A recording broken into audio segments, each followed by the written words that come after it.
Welcome to the Undisputed Podcast. I'm your host, Jenny Taft. This podcast is the full show from today's episode of Undisputed from start to finish. They've got a busy slate, so Skip, Shannon, let's get to it.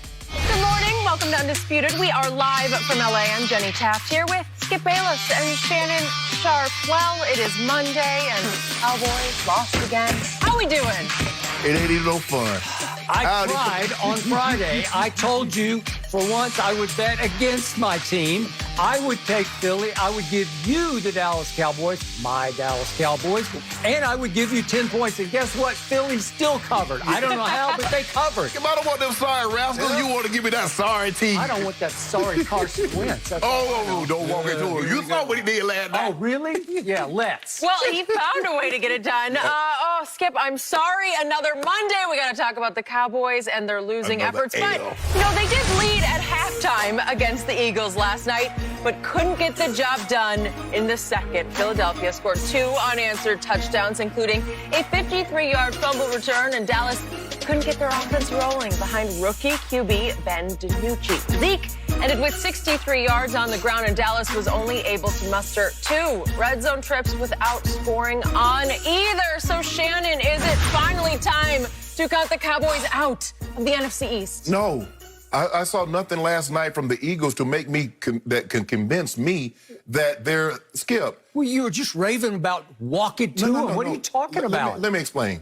Look, there's an old saying that somebody has to win. Oh. Okay, so somebody's going to have to win a bad division. And you and I both know, what is the likelihood of somebody going on a 2 or a 3 3-game winning streak in this division, regardless of who they're playing? I don't see that happening. So in a bad division, Skip, the Cowboys are 1 game. They win 1 game, the Eagles lose. They're tied.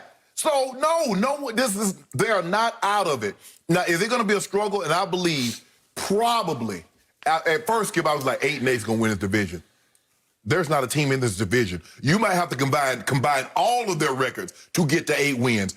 6 wins will probably win this division. When you look at their schedule, and they still have Pittsburgh, and they still have some of these other teams on that list, the Cowboys, the Eagles, Skip, I don't see how one team in this division get the 8 wins and win this division. Someone's going to win this division. Someone's going to get a home playoff game. Home. When all of this division should be home for the holidays, someone's going to be home playing a playoff game, Skip. Look, I thought the Eagles played awful. I thought Carson Wentz played terrible, with the exception of a handful of throws. I thought Peterson, Skip, he wrote the book called Fearless. But fearless and foolish are very, very close. And just because you're fearless doesn't mean you have to be foolish. Skip, why would you do that? Why would you go for it on 4th down in that situation right there? Punt the football, Skip. They can't generate any offense. Only way they can beat you is to turn it over, which you did that 4 times.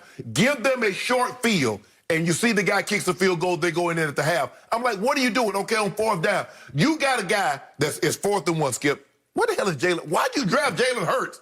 Did he watch anything Jalen Hurts do at college?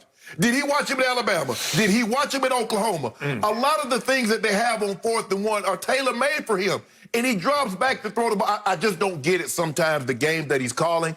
I think sometimes he wants to show the world, I'm just as good as Coach Belichick. I'm just as good as some of these, Andy Reid, some of these other coaches that you mentioned. Skip, he does some things that I'm like, are you out of your mind, Dougie P?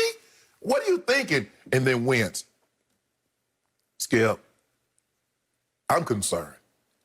They won the game, but he'll make 5 plays in a game that will normally cost you a game. And the only reason, Skip, they won this game, they happen to be playing a team that's twice as bad as they are. Not 1 tier low, 2 tiers low. Because if you turn the ball over 4 times and you play any other team, Skip, you get mollywopped.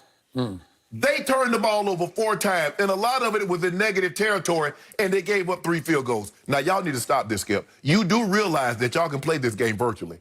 Because now y'all getting on the plane, going clear across country, kicking field goals. Really, Skip? That's what y'all did?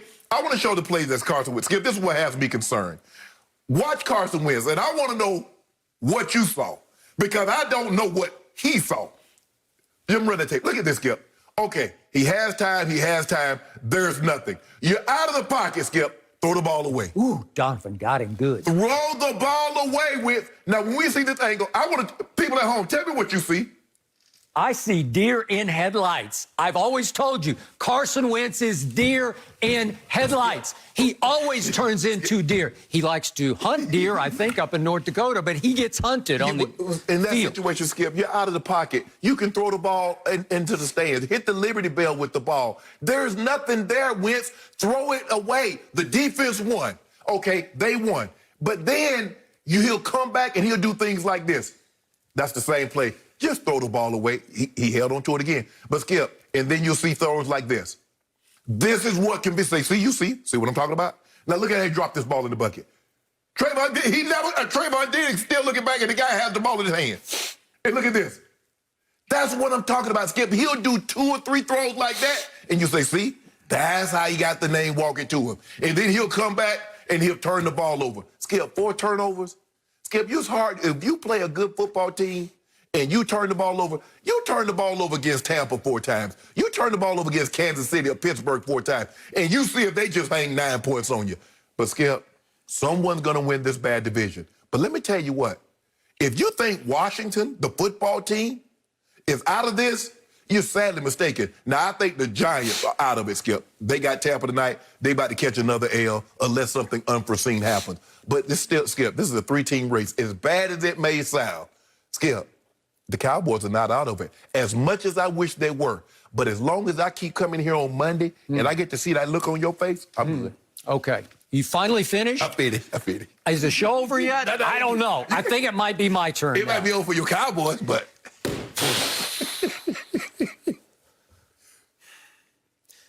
These Cowboys just will not leave me be.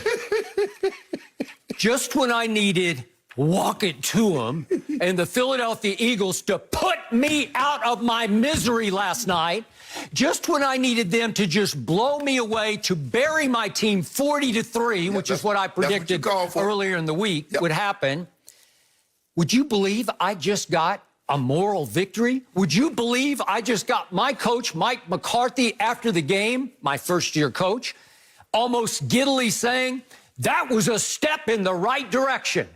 And guess what, ladies and gentlemen? After I slept on it, I must admit, I woke up this morning feeling dangerous. I'm talking about dangerously delusional because I'm in the shower getting ready to come in here and fight with you. And I'm thinking, wait a second, even though my team is now 2-6, even though my offense has scored 1 touchdown in the last 3 games, and that came in garbage time in a 38-10 embarrassment at the hands of Arizona on Monday Night Football. Right. The 1 touchdown.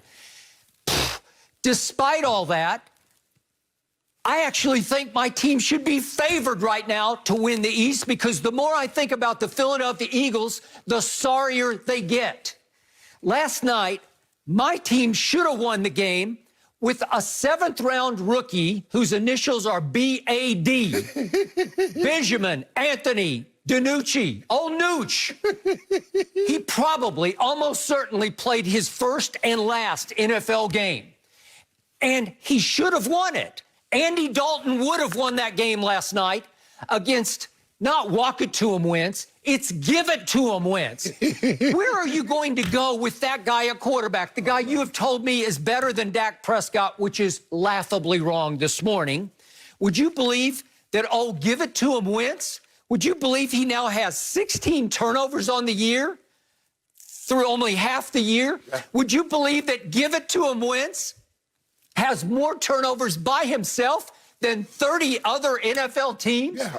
Would you believe that the only team that has more turnovers than Carson Wentz has by himself is my Dallas Cowboys? Would you believe that he has 5 more turnovers than Kirk Cousins or Daniel Jones, old Danny Dimes, or Pennies, as we're going to see tonight? He might have a season that, and we thought Jameis had a season for the ages. He might be worse than Jameis last year. He might be.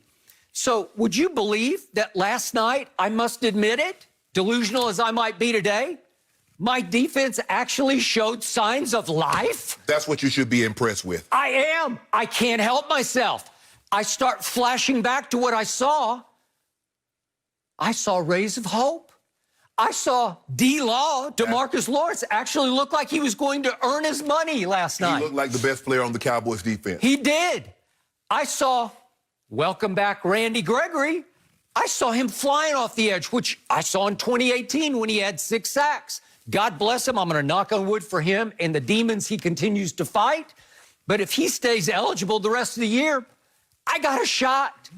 Aldon Smith has been a revelation. I think he sort of hit the mid-year wall a little bit. He's sort of running out of gas, but he's still a force on the other side of the ball. And I saw Jalen Smith actually run around and get to the right place at the right time. I actually saw Donovan Wilson blow some people up like we just saw. Yes. I saw him running around hitting some people. Mm-hmm. I saw Wolf Hunter actually hunt some wolf last night. I saw him make a few plays. I saw it. Fumble on, he did. To him. He did. And I actually saw Trevon Diggs hang tough like you have to do. You have to have no memory as a cornerback. 0. You get smoked a couple times, and then you got him back. Twice. You picked him off twice. Carson Wentz gave you 4 gifts just barely into the third quarter. And I'm thinking, wait a second. My team actually jumped out to a 3-0 lead. Or you believe my Cowboys had the lead over the Eagles? This happened at Philadelphia. And I'm thinking, wait a second. Yeah, it was 3 field goals, like you say, 59 yards, 49 and 49. But still, I look at what happened in the third quarter, and after Trevon Diggs went Stephon Diggs and over the shoulder caught it over on Wentz in the end zone and then ran it back 33 yards. Here came my Dallas Cowboys. And would you believe on that drive, they started doing something you've called for all year long. Just run the football. You've got a kid in BAD at quarterback who last night was truly just BAD. Yeah. He just can't play. I'm sorry, he's flinching at the rush. He's throwing wild high. I know it was windy. I know it was chilly. I know it was drizzly. I got all that. But he was just awful bad, BAD was. And yet, he can hand off. Right. And he handed off to Zeke. And look what happened. Zeke goes 9, 6, 8. And then, wait a second, here comes Tony Pollard. I love Tony Pollard. I have from the start. He's got a little more zip, a little more wiggle to him. You know what I thought you was going to say? I thought you was going to get upset because Zeke asked to come out after 9, 8, and 6. Well, he did, but Pollard is such a great change of pace because Zeke doesn't have Sutton to him anymore. He lumbers through the hole. And it's not bad, but it's not 2016 Zeke. No. But Tony Pollard gives him a little burst, and the defense is back on its heels because he goes 7 and 9. And all of a sudden, it's 2nd and 8 at the Philadelphia 26-yard line. We have a chance to go up 16-7, which would feel like 36-7 in a game like that. Am I right? Yes. And all of a sudden, what does Kellen Moore call? A gadget play. A trick play. What are you doing? Can we see the trick play? Cedric Wilson, who was a high school quarterback, he's going to throw. Oh, wait, it's Fletcher Cox. He's going to throw a reverse pass. Why? And you lose like 100 yards. Why? It felt like you lost 100 yards. What are you doing? No, Kellen, you got them on their heels. Just go boom, boom, boom. Skip, and that's the boom. That's the weakness of the defense is the wide 9 is that you can run the ball down the field, but you can't get outside. Why would you do that in that situation? We had Zach Martin back. We had a semblance of hope in the interior line where actually you were gashing them. You had the game in the palm of your hands, and then you go backwards and you wind up with a Zerline field goal from, I think it was 52. Yeah. And he missed it. And the wind caught it, or he knuckleballed it because he kicks the weirdest kicks I've ever seen. He hit one last night that was as pure as the driven snow, right down the middle. But most of them go left, right, in, right? That one just went dead right, a complete banana slice, and it was over. And it was probably wind blown, but I don't know. Yet, here we go. Philly goes 52 yards, 9 plays. They scored the 2-point conversion. It's 15-9. Right. And yet, here we come again with an 11-play, 40-yard drive, and we get down to 4th and 2 at your 35-yard line. And I'm thinking, maybe, and could we see the play that happens with old Nooch at quarterback? Andy Dalton could make this play. Nooch, no, don't go that way. Don't go that way. And the ball gets tipped as he's throwing it, and it goes nowhere. That was the ugliest play of the night for the Dallas Cowboys. No, No, just step up to the just pocket. step up and throw it. Yes. Throw it with some conviction. No. And we turn it over on downs. But we hold Philly. My defense rises and shines again, and we get the ball back. And again, we go 11 plays, 40 yards. And old Nooch made a throw here and there. He found Dalton Schultz a couple of times because the tight end's the easiest, as you well know. Yep. When in doubt, find the tight end, right?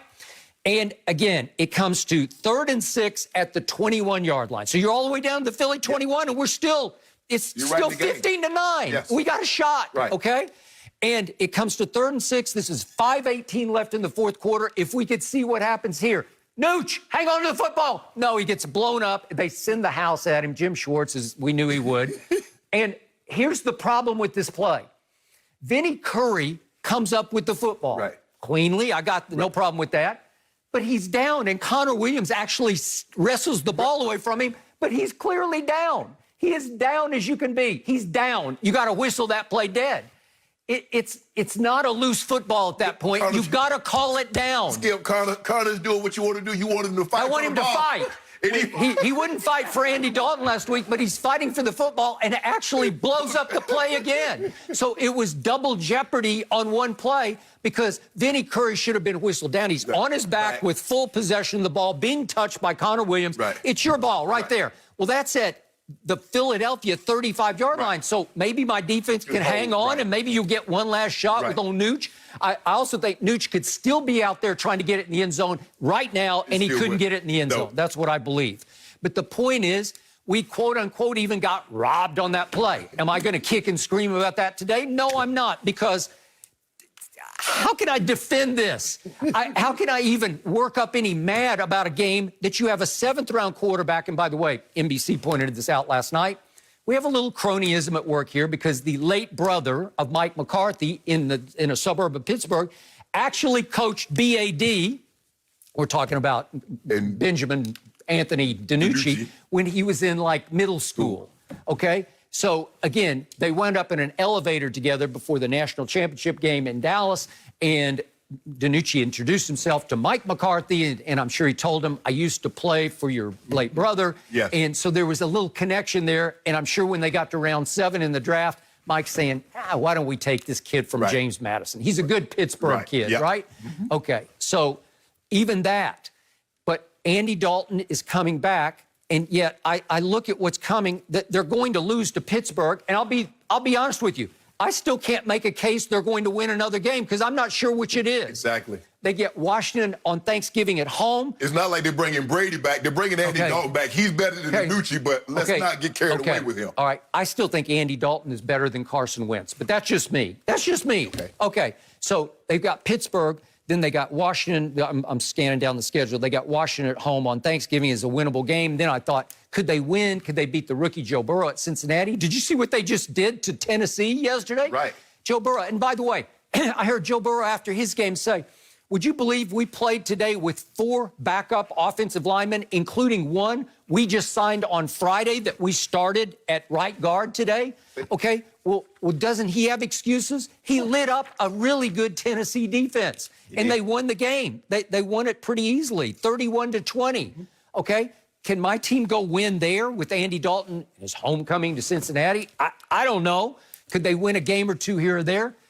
How can I argue for Philly winning this division? Because I look down their schedule, and it's not that easy. And you're writing off the Giants. I'm not. But Philly gets a bye, and then they go to the Giants. They go to Cleveland. I don't know what to make of Baker and company right now. They're up and down, hot and cold. Then this is Philly's schedule. They got Seattle at home, at Green Bay, New Orleans at home, at Arizona.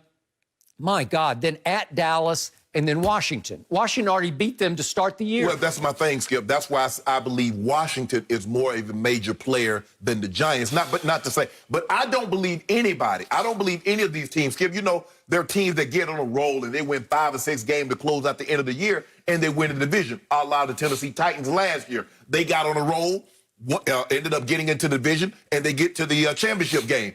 Do you believe anybody in this division can put together 3 wins in a row? No, I do not. And that's the impossible. problem. It's impossible.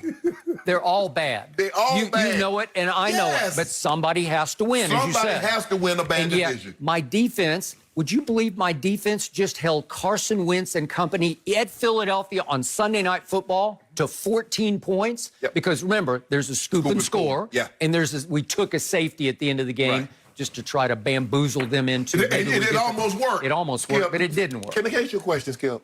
What are coaches telling them? Do they realize that you can fair catch? On the kickoff, you can fair catch a punt? It was so short that the guys who were able to fair catch were too deep to come up and catch it. The wind is blowing. I know, it's terrible. That's why they did it. Yep. That's why it happened. We did it in the championship game. We didn't say safety, Skip, but we kicked the ball off. And the ball hung up in the air, and the guy was so deep, it hit the ground. We jumped on it, and we never looked back. You can fair catch a punt. You can fair catch a kickoff on a safety. So do that. I don't know. And everybody just standing around looking like, what happened? Do you want offensive linemen to fair catch it? Because that's what you're up against. We lost the game that very way. Bill Belichick did that to us in Denver. Took the safety, kicked off to us.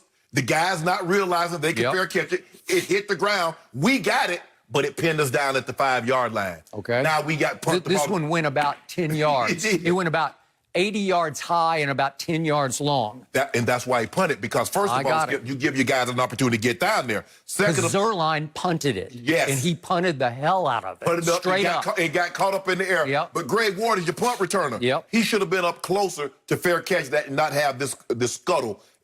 This could have been, it could have worked out in the Cowboys' favor. Okay, so the last time my Dallas Cowboys played at Philadelphia, it was for all the marbles back in December.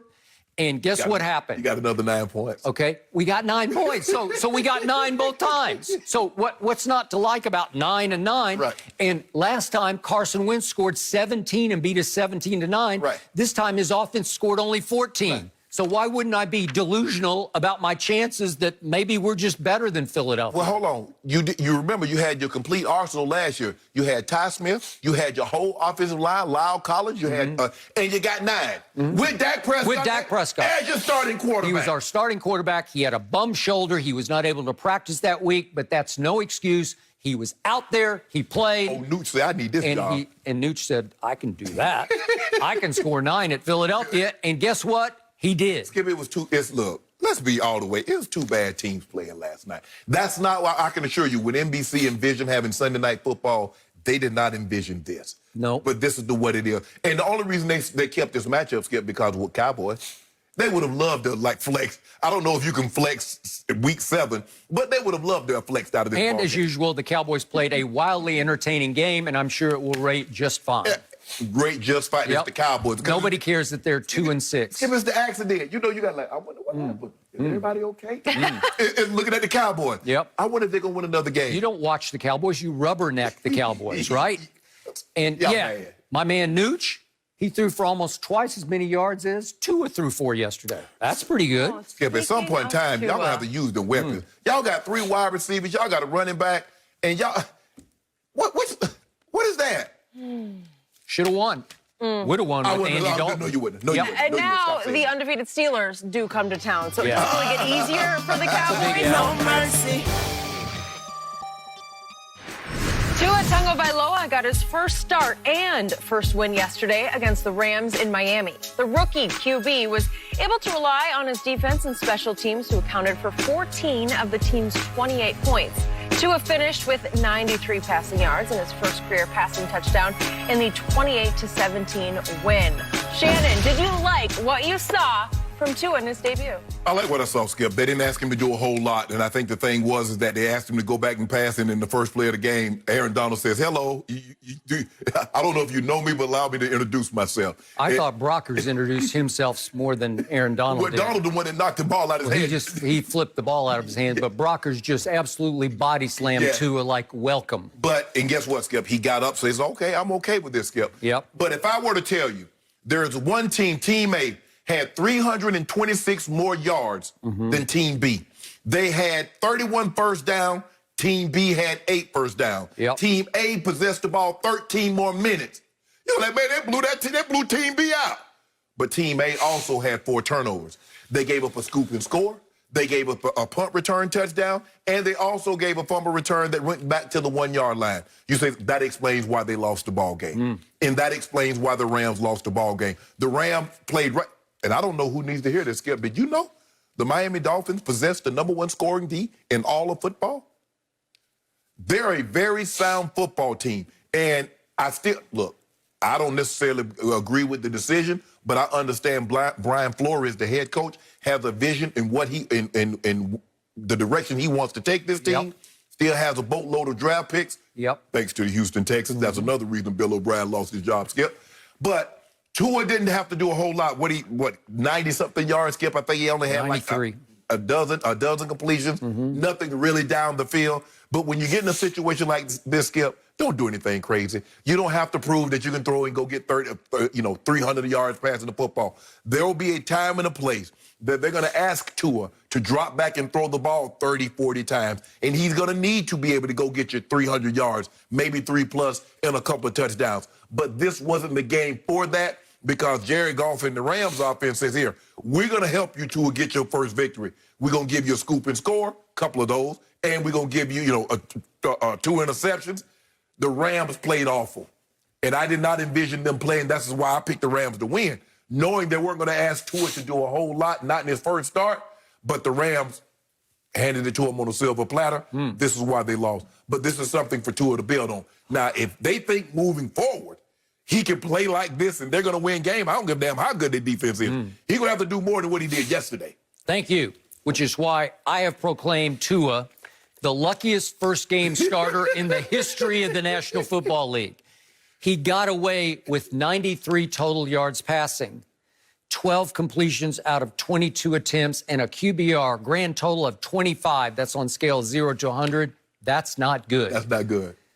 He was so lucky, he was playing a guy that I now call Jared Cough, as in Jared Cough it up, because he was coughing it up maybe even worse than Wentz was. What's up with the 2016 draft quarterback Skills 1 and 2? I don't know. They got their money, and they will give it back. They are giving back to the opposition now. Jared Cough it up starts off by throwing an interception to Christian Wilkins where he zone blitzed. Right. And if we can look at that, I think we have them all at once. Yep, here we go. And that was returned to the Rams' 33-yard line. And here comes the fumble, sack fumble, and that gets scooped and scored with. This is horrendous, just horrendous. And then here's another interception. That didn't hurt them, actually, but then pretty quickly we get another sack fumble that almost by Kyle Van Noy, the Patriot now turned Dolphin, he almost scored with that. If you're going to do that, and you realize that all happened in the first half. Yes.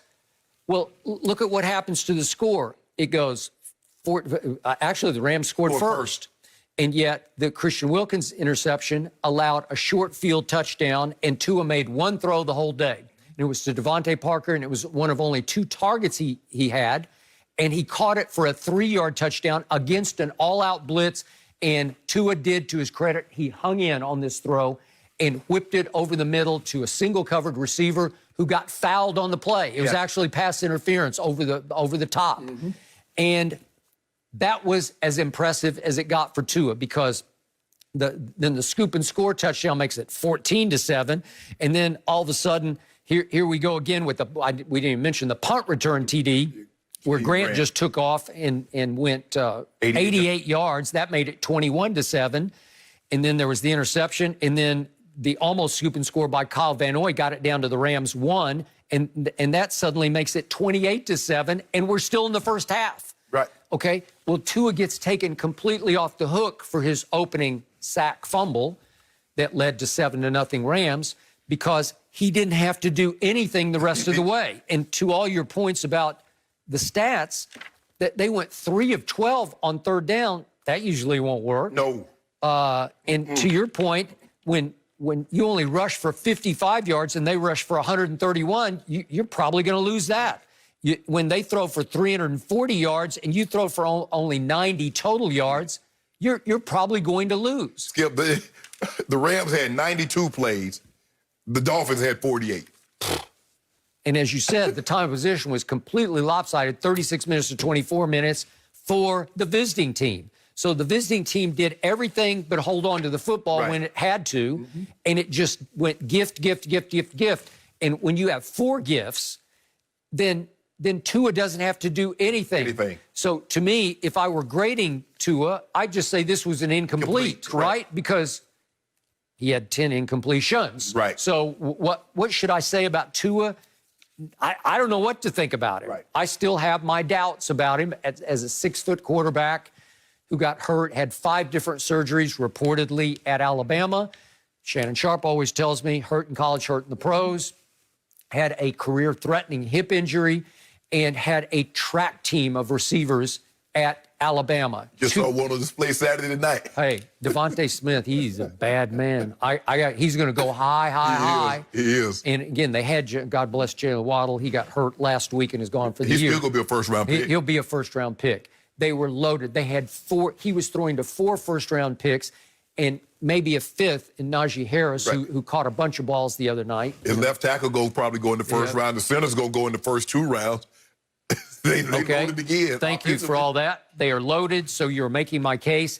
You have to be a little skeptical of what Tua is. He's got to feel good about himself because he's competing internally against Ryan Fitzpatrick and externally against a Justin Herbert. Well, and Joe Burrow. Joe Burrow was first pick in the draft. Tua was 5th, and Herbert was 6th. Remember, there's a lot of reports that Miami wanted Joe Burrow instead of Tua. Right. And they tried to trade up unsuccessfully to 1. Right. Because they got draft capital. And you look at, although the record is not indicative, Justin Herbert is playing out of his mind. He's playing every bit as good as Joe Burrow. If you look at Skip, I mean, they've lost 3 straight games in which they've had 17-point or more lead. 3 consecutive. He did throw 2 picks yesterday at Denver. And that's what cost them against Kansas City. Yep. They were dealing, and he threw that picks in the end zone, blah, blah, and lead. But he is throwing he threw 3 more touchdown passes. I'm talking about up to dropping 15? down. Yes. Whew.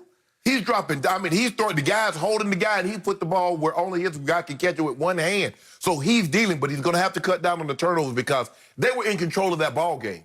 And then all of a sudden, his turnovers allowed Denver to get some confidence, and they ended up winning late in the ball game. That's what we do, Mile High Magic. Oh, is it? Yeah, Mile High Magic. Are you back on that bandwagon now? I thought you were on my homeboy's bandwagon. Look, my homeboy's he on a different level. You saw what he did yesterday. Against the Jets? Don't do that, Skip. Don't do that. Don't do that. But look, Skip, like you said, this is incomplete. He took that hit early, and then he only got hit one other time. He only took 2 hits the entire day. And that's what you got to keep him clean. And, reading all the reports, they said, look, we got to go with Tua because we got 4 picks in the top 2 rounds. What do we need? By the way, ESPN reported that yesterday, that was a big reason they threw him in as early as they did. Do we need to drop the offensive lineman? Yeah. Do we need another receiver? Do we need a running back? Or do we need another quarterback? Now, I don't believe they're going to be high enough, Skip, to get Trevor Lawrence or Justin Fields. Now, everybody keep talking about Trevor Lawrence, but I've been seeing some quarterbacks that's playing every bit as good as Trevor Lawrence. I told you that last week. Justin Fields, that quarterback from BYU's played well. He's taken over the QBR lead. All he does is throw touchdown passes. And that gave him Alabama, Skip. Now, I don't know what he's going to be. Maybe it's the track team again. Mac but Jones, Skip. Yeah, I don't know. I'm not loving it. But he's playing at a high level. He's playing extremely I got high. it. And everybody loves that Trey Lance, and I have not seen enough of him to know. Right. I just saw him a little bit. I saw him in the championship game last year. State. Yep. Right. So, but look, it's incomplete. He didn't have to do a whole lot, and I'm sure if Brian Flores had his dream, he wouldn't have to do a whole lot the whole rest of the season. Yep. But there will come a time. There will. And their team is not going to turn it over. You're not going to get a scoop and score. You're not going to get a return touchdown. And Tua is going to have to throw. Yep. And we'll see. This team, the Miami Dolphins, of all people, are right on Buffalo's tail. Yes. To win the AFC East. Yes. Because speaking of tail end, the Patriots are now bringing up the rear. Yeah, right? I did not envision that. Well, the Jets, I don't know what the Jets got going. Well, I don't even count them. The Jets want Trevor Lawrence. They said, we want Trevor Lawrence Fields. They're going to get one of these quarterbacks, and they're going to end up trading Sam Darnold. Yep.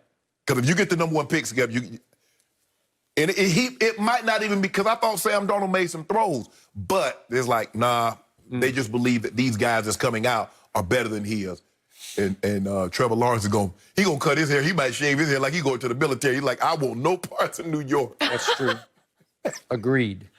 All right. Well, you did mention the Bills and the Patriots. So how about we talk about exactly what happened there? Because the Bills did manage to get their first win against the Patriots since 2016 yesterday, guys. Buffalo regained the lead with 4 minutes to go, and New England had an opportunity to at least tie the game with a field goal late. With under a minute left, Cam Newton broke away in the red zone, but he fumbled the ball, ending any hope for a Patriots win. Shannon, how much blame does Cam deserve for this loss? I thought Cam played better, but Skip, he can't turn it over. Skip, they're not good enough to overcome Cam's mistakes, especially at that point of the game. Once you fumble at that point of the game, Skip, the game's over. There's only 31 seconds. You got 2 timeouts. There's nothing else you can do. They're going to take a knee. They're going to get up out of there. But I thought they ran the ball well. If you look at what they did, they had 34 rush attempts, 188 yards, 5.5 a carry. Cam had 15 completions on 25 attempts, 174 yards. He didn't turn the ball over. But that one crucial turnover, all turnovers are not created equal, Skip. When you turn it over and where you turn over greatly goes to whether or not you're going to win or lose the ball game. Well, turning the ball over is that juncture, Skip, because at worst can you feel at least we're going to get a crack at a field goal. Who knows? We might get a walk-off touchdown and win the game. But we'll never know what happens. And in a situation like that, Cam has to know, Skip, it's just not good enough for them to get you down because you're in field goal range. They got to attack the ball. So Cam has to be better, has to have a better understanding. And he knows that nobody feels worse this morning because they were so close. They played well enough. Starting the game, I was like, oh, here we go again, New England. Y'all about to catch another L. And they fought, they scratched, they clawed. With no Gilmore, I thought the defense played well with no Stephon Gilmore. They don't, other than Gilmore, they don't really have any name. They really can't pressure the quarterback on a consistent basis. They really never could once they let Chandler Jones go. He was the only guy that could really go get pressure on the quarterback. But Cam just has to do a better job of taking care of the football. He had 54 yards rushing and a touchdown. But when you look at Jacoby Myers, that was their leading receiver. Skip, I don't know if people know this. He was a college quarterback, and Cam gave him 10 targets. That's what that Jacoby Myers had 10 targets. Bird had 4. White had 4. Ryan Izzo had 3. Wow, that's what Cam's working with. Nobody here don't care about that because you got to get it done. And he could have got a victory yesterday. I believe they were going to win the game, Skip. If he holds on to that ball, we'll never know. But I believe they were going to win the ball game had Cam secured the football, and he knows he's got to do a better job of that. Coach Belichick preaches that. Maybe he need to get one of them old balls. Maybe they need to hire them ball boys back that old you-know-who had. He wouldn't have fumbled that ball then. Because ain't nobody ever fumbled. You notice that? They got more fumbles this year than they ever had in 20 years with you-know-who. Maybe it was the balls. I'm just saying, I don't know. I'm just throwing that. Another gratuitous shot at Tom Brady. Skip, I didn't call nobody's name. I'm just saying. They never fumble. And now all of a sudden, can't nobody hold on to the ball. All of which is why I give Cam Newton zero blame for what happened yesterday. I give him high credit for them having 2 wins so far because this is a really bad football team. The cupboard was left bare. When Brady went south to Tampa, there's nothing left.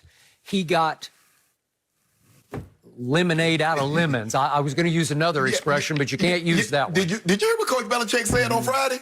He said it's the salary cap. He said, that's kind of got them in a bind. Skip, you own the store and stock the shelves. So if something is bare, it's because you left it bare, Coach. Who do you want to take the blame for that? And who are your big-ticket items? I don't know. After Stephon Gilmore. There's a lot of dead money with Brady. There's dead money with Gronk. So, Skip, but you have to factor that in when you give people these contracts and you let people willy-nilly just walk out the door. You have to understand the ramifications with dead money. That's how it works. So I thought Cam Newton played extraordinarily well to get them their 2 victories. I thought he played supremely well at Seattle on that Sunday night and came within 1 play, bouncing it outside of stealing that game. Correct. Against Denver, it went to the wire, and he had a chance on 4th and 10 and misfired. And then it came down to this yesterday. But I'm with you. I thought they were going to score. It felt like they slightly outplayed Buffalo all day. For a fact, Cam Newton slightly outplayed Josh Allen, who's in a slump. I know he got his left shoulder dislocated and he has to wear a harness on it, but he's just not the same. No. I realized the throwing conditions were, as they were in many places yesterday, just flat out impossibly miserable. Right.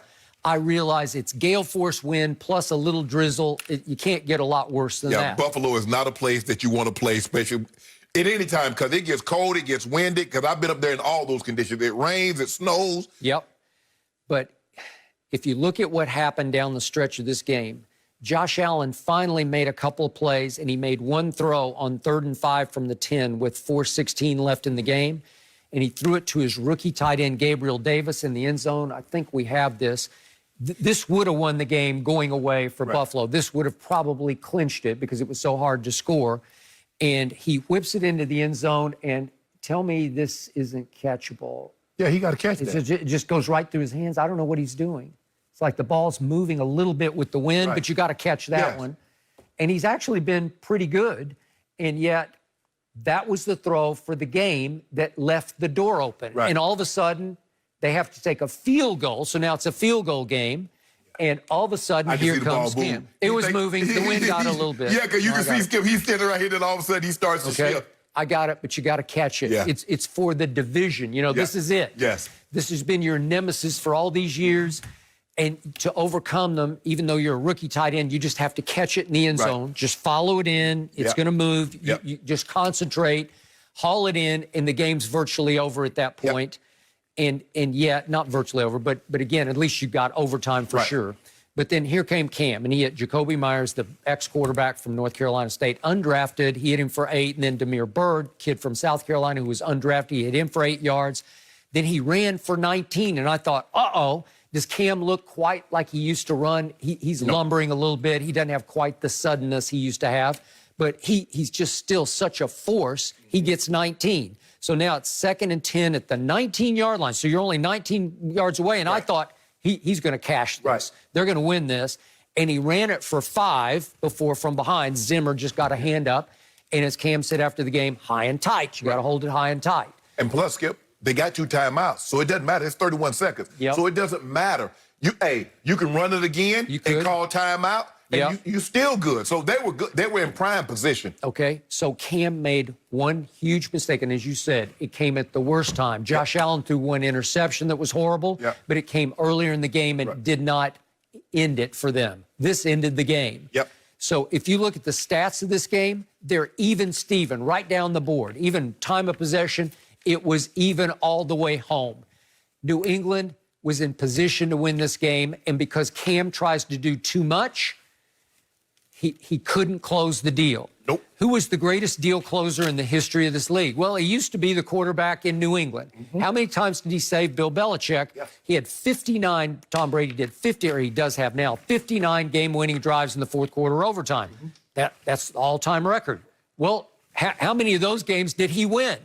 Well, you just stepped into the winged cleats of Tom Brady. It's hard, man. It's a lot to ask Cam Newton. It'll break a lot of weaker men. It would have broken already. But he hangs tough. He always takes full blame after the game. It's on me. I got to protect the football, on and on and on. But the truth is, you're the reason they even have a semblance of credibility right now. And yet at 2, what are they now? 2 and 6? 5? 2 and 5, I think they're 2 and 5. I think they're going to have a hard time winning any other games except the 2 Jets games. It's gonna be tough sledding. Don't count them out, Skip. You know Coach Belichick have them ready to play. But like you said, it's going to be tough sledding moving forward. I'm counting them out. Coach Belichick's defense yesterday gave up 190 yards rushing to a third-round rookie named Zach Moss this year and the third-rounder from last year, Devin Singletary. They got 190 yards rushing.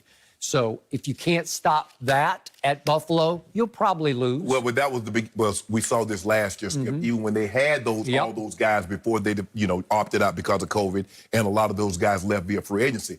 Cleveland started this. Because remember when we said, well, they were behind, so, they didn't really care. They were so far ahead that let Cleveland run those. And then all of a sudden we saw, that's not an accident. They're just that bad at stopping the run. And then we saw Lamar Jackson and his company run for 200 plus. And we saw a lot of, and then Derrick Henry was really the coup de grace. And that was it. And it's like, okay. Well, tonight on Monday Night Football, Tom Brady will continue to show up Bill Belichick and to prove once again he was the reason for the dynasty. Against Danny Dimes? I mean, like you tell me, against Danny Dimes, against that team? It's at the Giants. Really, Skip? Yeah, really. Really? I told you, the Giants are dangerous. Oh, you like Joe Judge. So if Joe Judge going to show up Coach Belichick? Hey. Because he's off the Coach Belichick tree? The Giants had the Eagles flat out beaten. You know that on Thursday night. They had the Cowboys flat out beaten. You remember 17-3? But the real AD, Andy Dalton, he took over. I'm trying to win. Yeah. When was the last time you guys had a lead at the half? Besides last night. When was the last time? Can you remember? Did y'all have a lead against the Giants at the half? We're down 17-3 in the second quarter. So I'm just trying to figure out when was the last time you guys had a lead? You got to probably go back. The last game, they just beat the brakes off Washington. It was like 43-4. Oh, you proud of that? Huh? You proud of that? Well, you asked me the last time they had a lead. I'm pretty sure they had a lead in that game at half. Skip, we did not envision 2020 being like it was. Nope. So you got to go way, way back. Way back. No mercy. The Steelers remain the only undefeated team in the NFL after handing the Ravens their second loss of the season. Lamar Jackson came up just short of a game-winning drive on the last play of the game. The reigning MVP completed fewer than 50% of his passes and turned the ball over 4 times while averaging just 4.1 yards a carry. So, Shannon, this is a tough question, but is it now fair to say that Lamar Jackson just can't win the big ones? Well, it's fair to say. It's still early in his career, but Skip, he was the main reason they lost this game yesterday. He can't continue to play the way he's playing and hope and expect them to win ball games. It was his pick 6 that got it started for the Steelers. It was his fumble. He had 2 interceptions and 2 fumbles. And at some point in time, Skip, he's going to have to stop turning the football over. And he's going to have to start playing better against the better competition because ultimately that's how we're judged. We're not judged by putting up stats against willy-nilly teams. Let's go back to what we would consider big games. 2 games against the Chiefs. I don't count the first game because that was a rookie start. That was like his second start, Skip. So the 2 games against the Chiefs, the playoff game against the Titans. So here it is. In big games, he's 1-6. 9 touchdowns, 8 interceptions, 53% completion, 6 yards per attempt, 14 turnovers. What are you calling the one? Huh? Who's the one that he beat? I don't know which one you're saying. Well, he did. He beat the Steelers one time.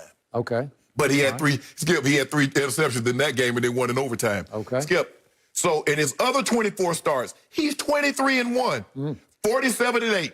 47 touchdowns, 8 interceptions, 65% completion, 7.9 yards per attempt, 13 turnovers. Skip, he has more turnovers in his losses in the big games than he has against everybody else in all the other games. Yep. And maybe the Dolphins in 72 can say, you know what? We ran ourselves to a Super Bowl. But since they invented the forward pass, Skip, you're not running your way to a Super Bowl. I don't care if Lamar rushes for 1,800 yards because teams will force you to throw a football.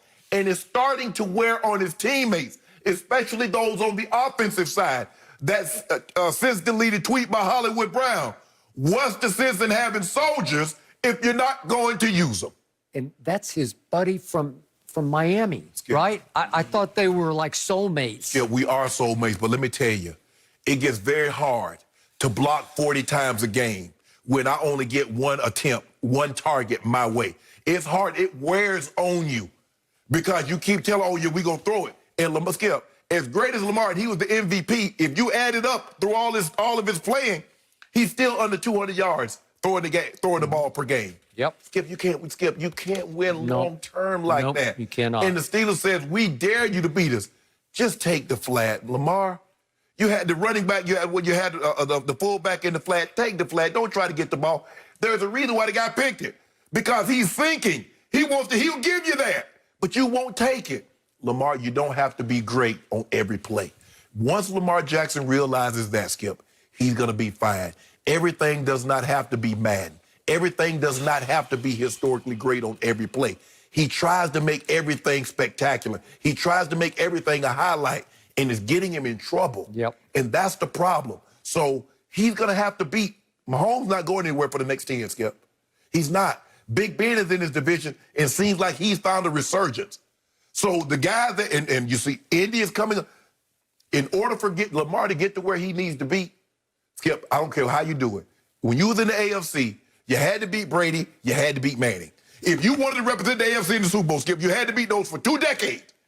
Now Brady's going to the NFC. So he's opened it up. Now you got to go through, you're going to have to go through my homeboy. So Lamar, you're going to have to play better, Skip. He's going to have to play better than what he played yesterday because he honestly, Skip, to be honestly blunt, he killed the Ravens yesterday. He did. They actually put up great yards. They did a lot of great things, but if you turn it over 4 times, even at home, their 1, you're going to lose. They're going in to score, he fumbles. Okay. 17-7, he lets Pittsburgh right back in when he throws the interception in the flat. I mean, look at the total yards. Lamar's offense at 457 to Ben's 221. Ben was only 3 of 9 on 3rd down. Lamar was 8 of 15. That's pretty good. Yeah, that's normally win your game. All right, that'll win it. Time of possession, you dominated that. 35 minutes to 25 minutes. Can't turn it over 4 times. Maybe twice you could get away with, but you can't get away with 4. I thought you just nailed it when you said you don't have to be Madden. I think Lamar is becoming a victim of his hype because he's a great kid. He's a try-hard. He wants so badly to do this right. But in the back of your head, I gotta be. I gotta live up.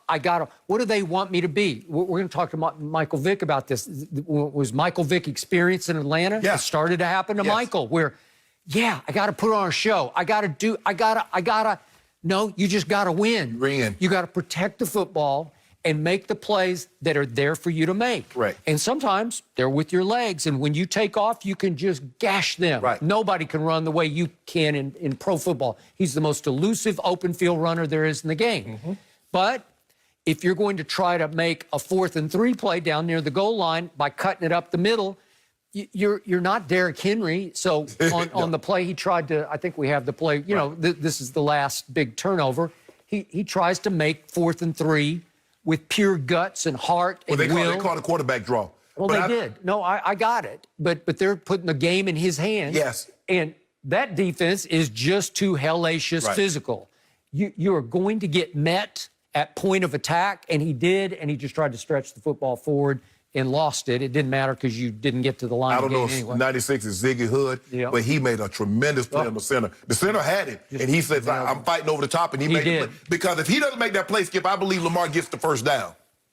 So here's my issue with Lamar. Again, I can't defend him today, even though I picked the Ravens to win it all this year because he was the reigning MVP. Right.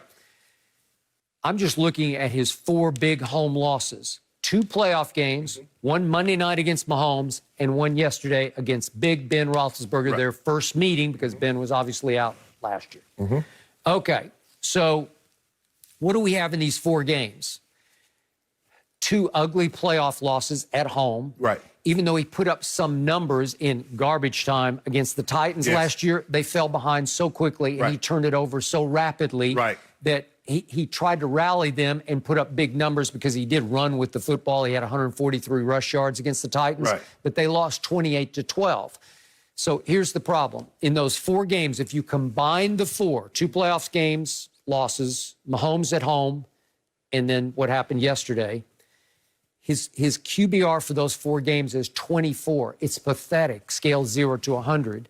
And he has 10 total turnovers in 4 games. You're going to lose. You're at home. You're at home. You got 2 home playoff games. Those are good teams. If you get to the playoffs, Skip, really, with the exception, it might not be true this year in the NFC East. But normally those teams that's in the playoffs, they're pretty good. And if you look at Skip, you mentioned this year against the Chiefs, he threw for 97 yards.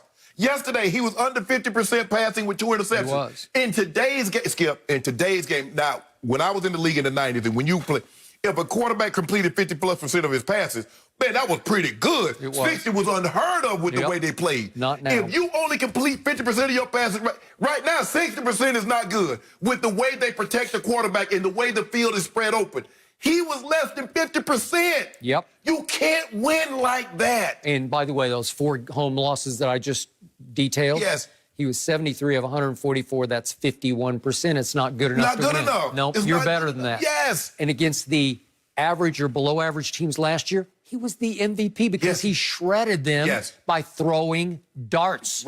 There would be games. I remember a game at Buffalo last year. He just took my breath away. He's just dropping dimes, throwing darts. I'm saying, this is unbelievable. Remember the Monday night game out here against the Rams? Oh, he had another perfect quarterback rating. He opened the season with 5 touchdown passes over 300 yards against Miami. And you're like, that was an aberration. And then we saw what he did, the one game, you saw what he did against the Patriots, Skip. We saw that Sunday night game, how Coach Belichick has an answer for everything. There's not a problem that hasn't been solved that Coach Belichick didn't solve it. He had no answer for this kid. But you look at what he's done against Kansas, you're going to have to beat, if you want to get somewhere, you're going to have to beat Kansas City. Right now, you're going to have to beat Pittsburgh to get out of this. Well, Pittsburgh right now, there's only one bye now, Skip. Remember, the 2-bye system is over. Only one bye. And Pittsburgh right now is 2 games ahead of the Ravens. Lamar's going to have to play better, Skip. He's going to have to be more consistent. He's going to have to throw the football. Teams are going to say, Lamar, we are not going to let you beat us with our legs.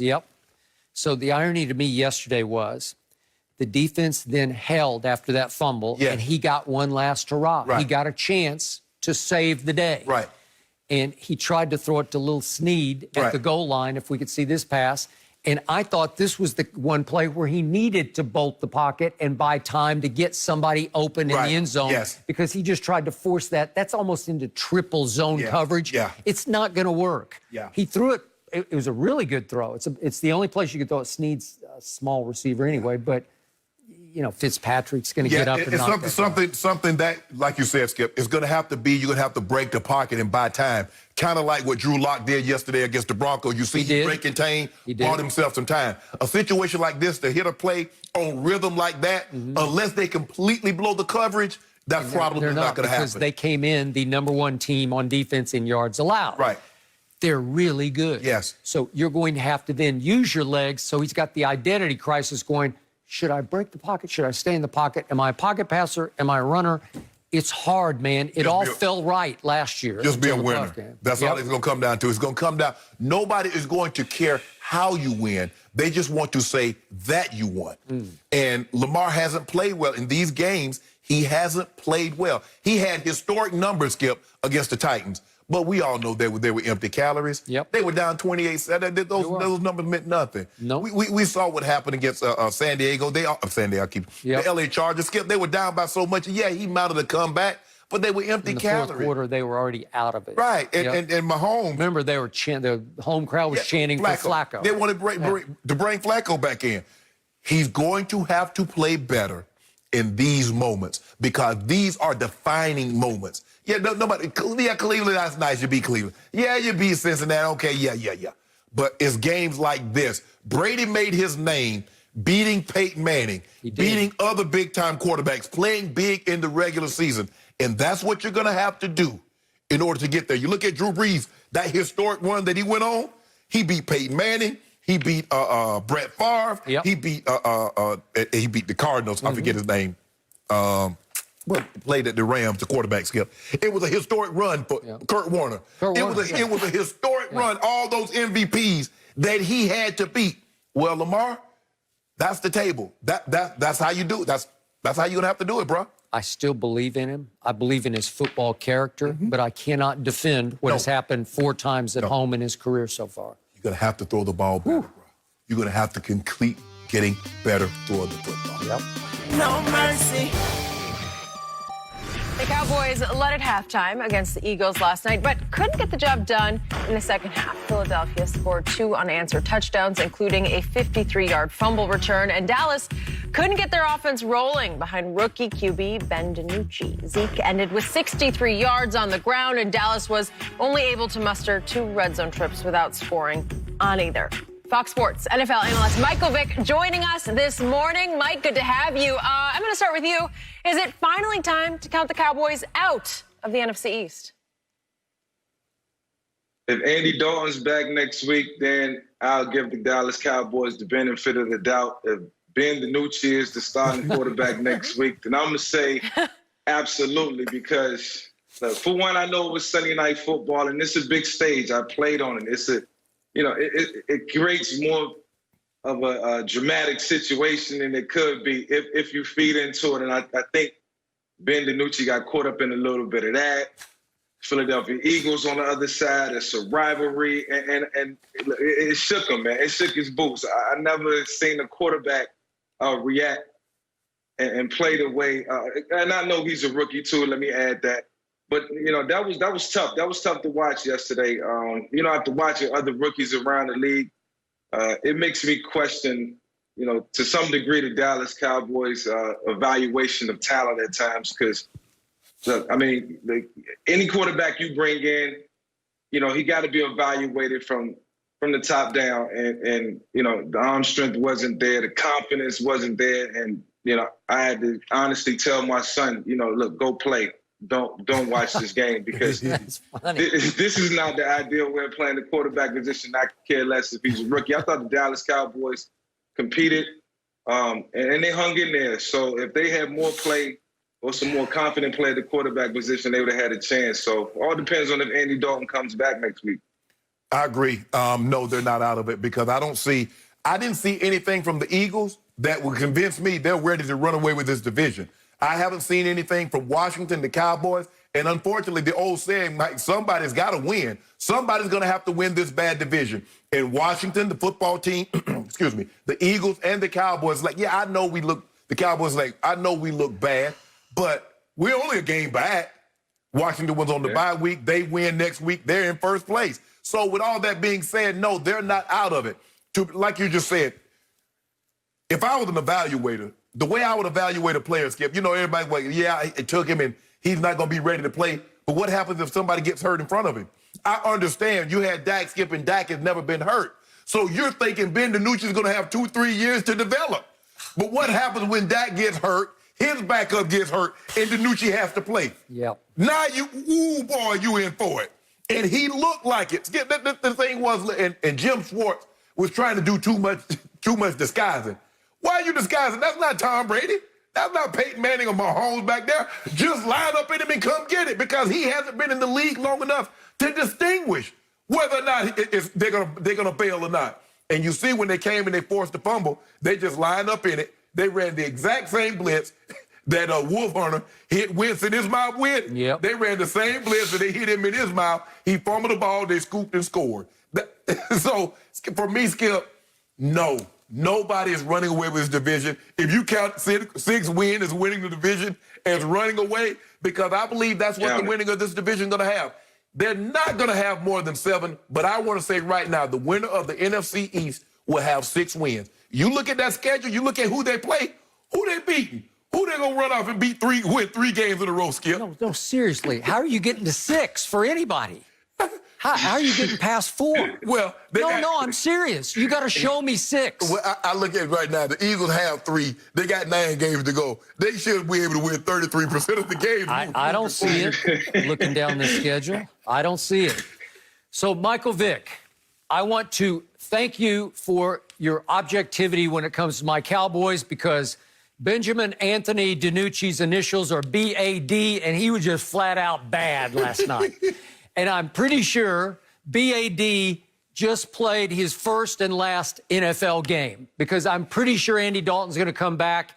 And God bless this young man. I'm sure he's a great kid from James Madison. He just doesn't look to me like he can play pro football. To Michael's point, I didn't see the arm strength. I saw wild high. I know it was windy and a little drizzly, but I didn't see poise. I didn't see confidence. I didn't see mental toughness. I saw flinchy and fidgety, and I got to bolt the pocket at the first sign of pressure. And despite all that, when I woke up this morning, I thought, my team should have won that game. My team actually, they forced 4 turnovers from Carson Wentz.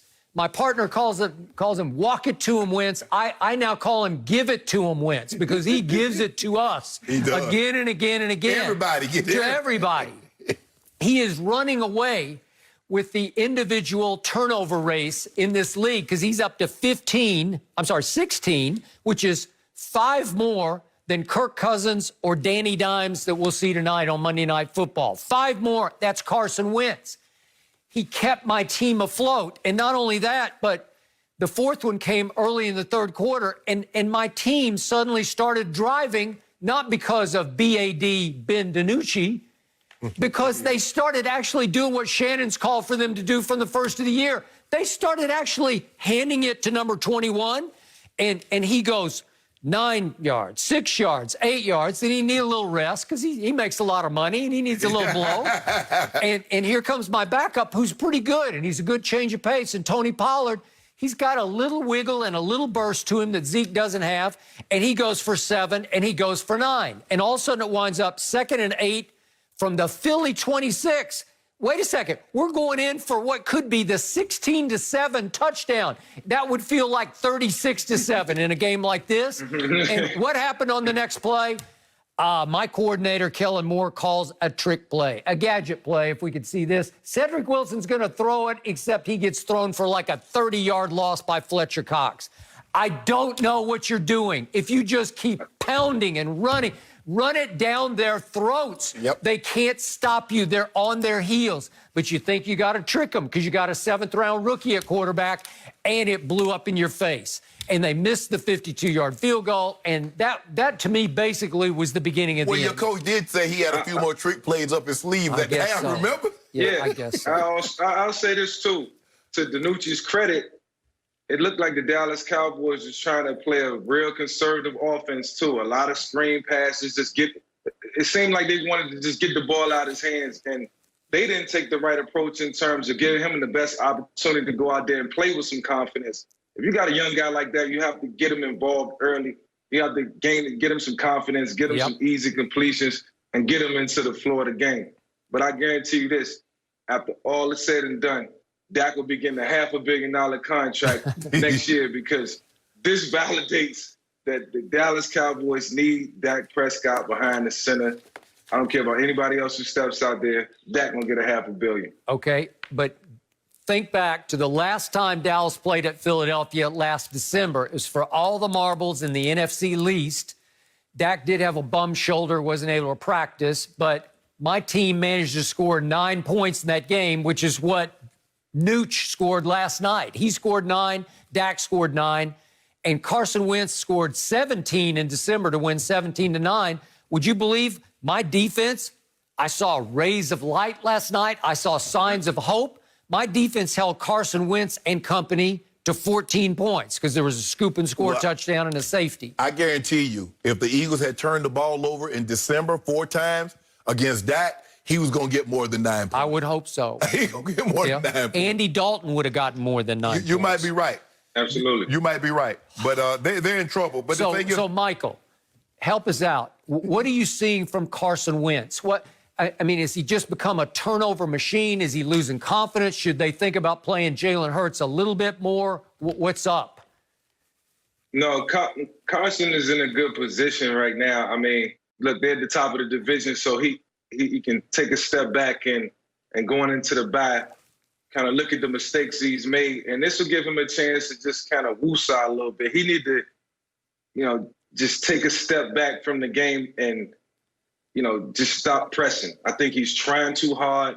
I think he feels like the weight of the world is on his shoulders, which it is, at times at the quarterback position. But, he's taking the brunt of the blame for everything, and he's taking all the responsibility. So he's putting the onus on himself, and it's forcing him to try to do everything. And you can't do everything at quarterback. You got to take it one play at a time, and it's hard to do when the game is moving so fast and when you got the ball in your hands. But I think he's gaining more control of this team. He'll get better as the season goes on. I honestly think that way. well, he better not get any worse, Skip. And you talking about, is he losing confidence? Hell no, I want him to lose confidence because you see those throws he keep making because he has too much confidence. He think he Mahomes. He's trying to throw the ball in that gale force wind 30 yards down the field into the end zone, and they got him double covered. And then he throws one to try to start, I think it's Hightower, and he overshoots him, and Diggs picks him. No, his problem is he has too much confidence. He's holding on to the ball. That first fumble, Mike, when they showed the 22 version, I'm like, what the hell do you see? There is nobody on that side of the field. There was no reason for him to hold on to the ball. Just throw the ball. You're outside the pocket. Just throw it away now. What are you trying to do? He motioning for somebody to the dude's on the other side of the field, Skip, and he's motioning like, get over here so I can throw it to you. Throw it to who? What? He's doing too much. He's doing too much. And he's slow it down. So, Michael Vick, just when I needed Carson Wentz to put me out of my misery with like a 40-3 win, I wake up this morning, I'm reading Mike McCarthy is saying, like, moral victory. We took a big step in the right direction. Mike McCarthy was almost giddy after the game last night because my defense showed signs of life last night. DeMarcus Lawrence and Randy Gregory and Wolf Hunter and Jalen Smith. I saw signs of real life from start to finish. Well, Pittsburgh defense is going to show real life on you. All right. You got Big Ben now. You got Big Ben and those wide receivers. Now, we're going to see how much confidence he still has. Now, I like what I saw with D-Law. D-Law looked like the best player on the Cowboys defense. That is the D-Law that I needed to see over the last year and a half that I haven't seen. Maybe this was what he needed to get going in the right direction because he was playing his tail off last night. The corners, they competed. Jalen Reagor had a touchdown. Brown punches it out at the end. I like the competing. Diggs, he has amnesia. Hey, you might get him for a touchdown, but he's like, I don't even remember that. That happened 5 years ago. He gonna get you back. You know why? Because he has a big brother who's a star, and you know how that feels. And it gives you faith that I've got this, right? He's gonna be a player. He's gonna make Pro Bowls, not one, Pro Bowls. He's going to be really good. Okay, so here's around this time, Yep. Go ahead. I'm sorry. That's all right. That's all right. Usually around this time of the year, you start thinking about next year. And guys start playing harder because it's a good chance that you could be on the cut list. So reality started to kick in. I just wanted to throw that out there. Well, I'm going to throw this out. Last point here. When I look down Philly's schedule, they get their bye, but then they go to the Giants. Who knows? That's like they should have lost to the Giants at home. That's 50-50. Then they go to Cleveland. I never know what Baker's going to do, but it's not an easy game at Cleveland. And then here comes Seattle, then at Green Bay, New Orleans, at Kyler in Arizona, then at Dallas, and then Washington, who beat you in the opener. You get them at home. Yeah. Okay, look, it's not that easy. No. I don't know if you can find me 3 wins down that stretch. Y'all got a very similar schedule too, Skip. I know, but it's slightly easier, just slightly. No mercy. Tua Tagovailoa got his first start and first win yesterday against the Rams in Miami. The rookie quarterback was able to rely on his defense and special teams, who accounted for 14 of the team's 28 points. Tua finished with 93 passing yards and his first career passing touchdown in a 28-17 win. Michael Vick is still with us this morning. Mike, did you like what you saw from Tua? I like what I saw from Tua, but before I get to Tua, I want to say I really like what I saw from the Miami Dolphins defense. This was like the ultimate case of big bro stepping up for little bro. I mean, Tua had his welcome to the NFL moment. They knocked him around early. Aaron Donald got to him. And then the defense went out there and was just like, we're going to do our part and we're going to make sure that we give our young quarterback some cushion. So in that case, I got to give a lot of props to the Miami Dolphins defense. And Brian Flores is really putting them guys in position to play well, and they've taken advantage of every opportunity they've gotten, including yesterday. But for Tua, I thought he hung in there. Like I said, he had his moment where he got hit, probably woke him up a little bit. He threw a nice touchdown pass and, had some nice sprint outs in a couple passes. It wasn't pretty, but he's 1-0. Moving forward, I would just like to see the Miami Dolphins just open it up for him, open it up like they did for Ryan Fitzpatrick and let him throw the ball around the yard. But when you're playing against Aaron Donald, your first game, rookie game, that's terrifying. He terrified every other quarterback in the league, and it's going to happen to you. So the only thing you want to do and focus on is just get out of the stadium with a win the best way you can, no matter how you do it, passing the football, running the football, defense. It was just good for Tua to get out of there 1-0 and then to do a lot for his confidence moving forward. Yeah, I agree with you, Mike. I thought he did some good things. They didn't ask him to do a whole lot, and I think that was the game plan. We don't need you to do a whole lot. The Rams had 326 more yards, 13 minutes time of possession, 31 first downs to the Dolphins had 8, and Tua completed 12 passes.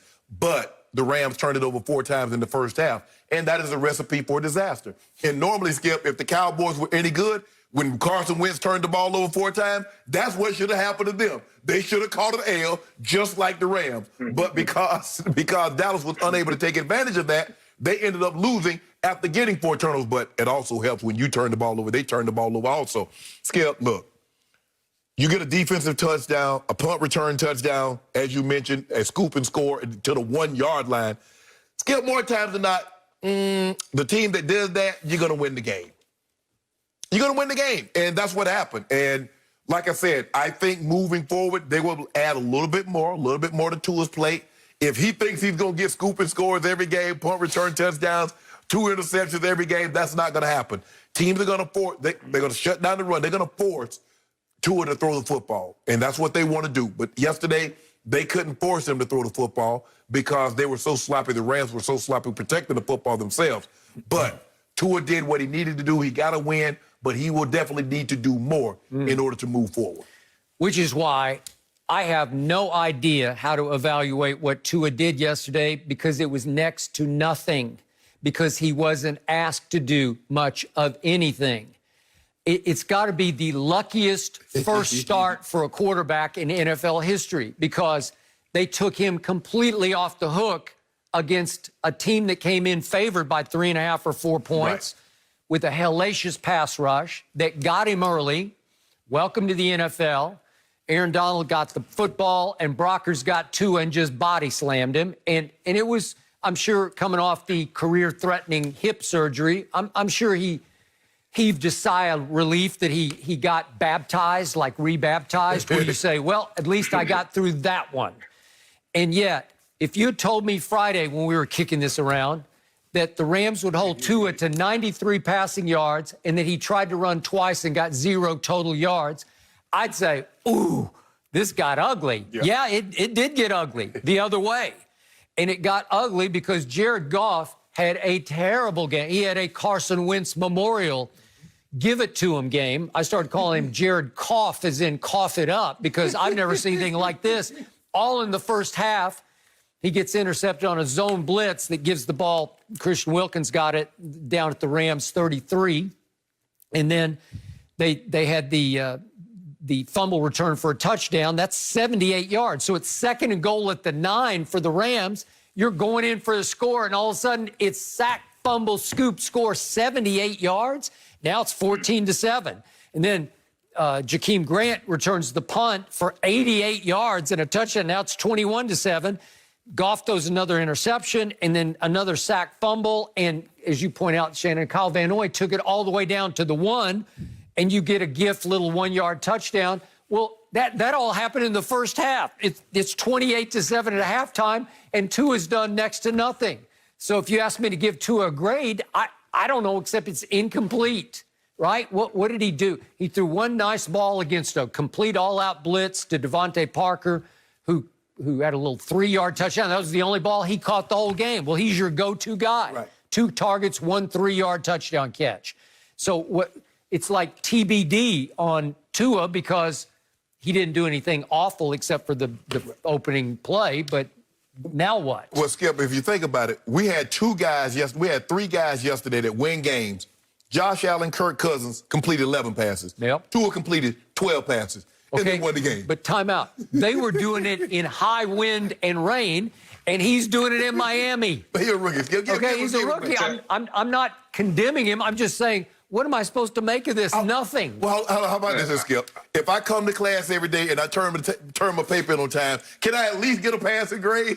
At least I did that. Before you even grade it, just say, you know what? I'm going to give you a passing grade because you did come every day and you did turn the paper in on time. Tua did that. Okay, but he got a QBR 25, which is scale 0 to 100. It's terrible. Don't grade the paper, Skip. I didn't say the paper was any good. Okay. I just said I turned it in on time. So it's pass, fail, I pass you. Okay. You know, what Tua was able to endure yesterday, I would have definitely took that in my first start. My first start was against the Dallas Cowboys, Skip. Yep. I don't know if you remember. I do. Been a long-time Cowboys fan. Yep, I do. And I'll just say this. After all was said and done, by the end of the game, Doug Johnson and I was alternating in and out every play. Yeah. And it felt like a Pop Warner game to me at that point. I was disappointed and embarrassed and knew I had to get more out of myself. So what Tua was able to endure yesterday and what happened, it was just God-given that yesterday. It was. And he should be thankful because, like Shannon, like you said, it may not be another week like that for a long, long time. Ooh. Dan Reeves must have been your coach. You alternating quarterbacks.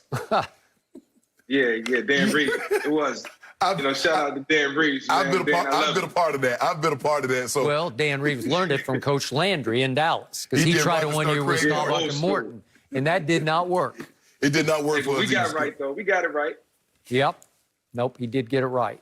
Agreed. But the Dolphins possess the number one scoring defense. So just don't put the ball in harm's way. And that's what happens. If you look at us, the 2000 Ravens, just don't put the ball in harm's way. The likelihood of a team driving down the field, if you don't put us in harm's way, is not very good. You look at the Bears, the 85 Bears. You look at the 02 Bucks.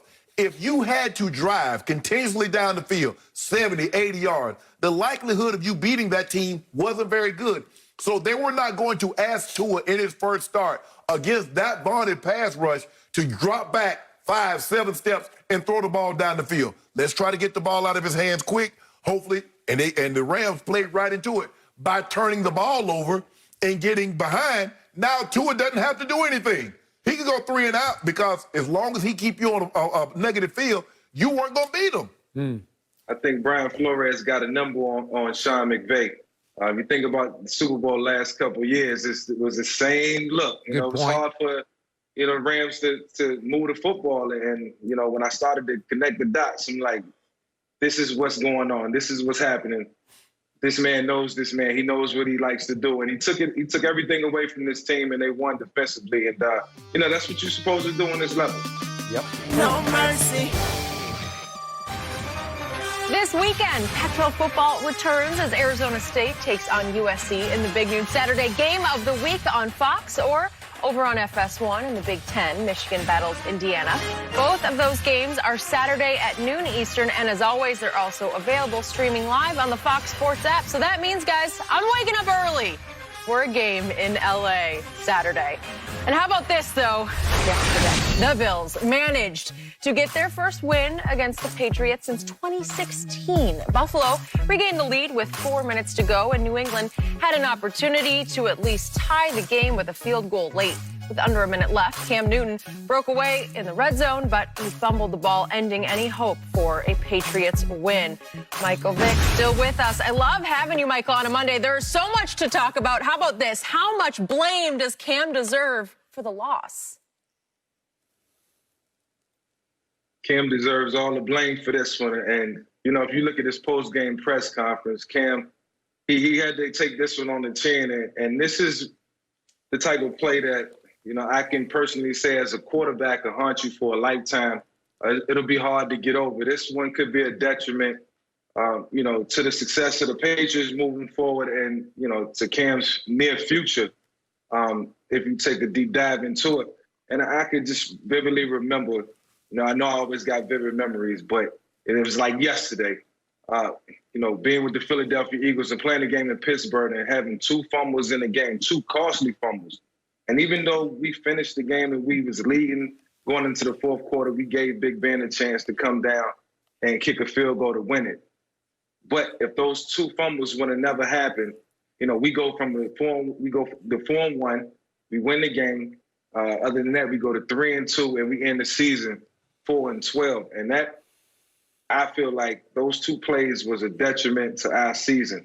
And I think when Cam looked back at this one, knowing that he had a chance, it's going to haunt him for a long time, because ultimately we're the guys with the ball in our hands. We got to protect it. That's what we taught in football, rule number 1. And this one's certainly going to sting. There's no way around it. And, sometimes you got to take responsibility for your actions. And I think this is the case for Cam right now. I agree with you. The New England Patriots, Skip, are finding out what it's like to be the other team. Because the New England Patriots, the way they play now, Skip, they got to play their way and hope they're in the ball game late.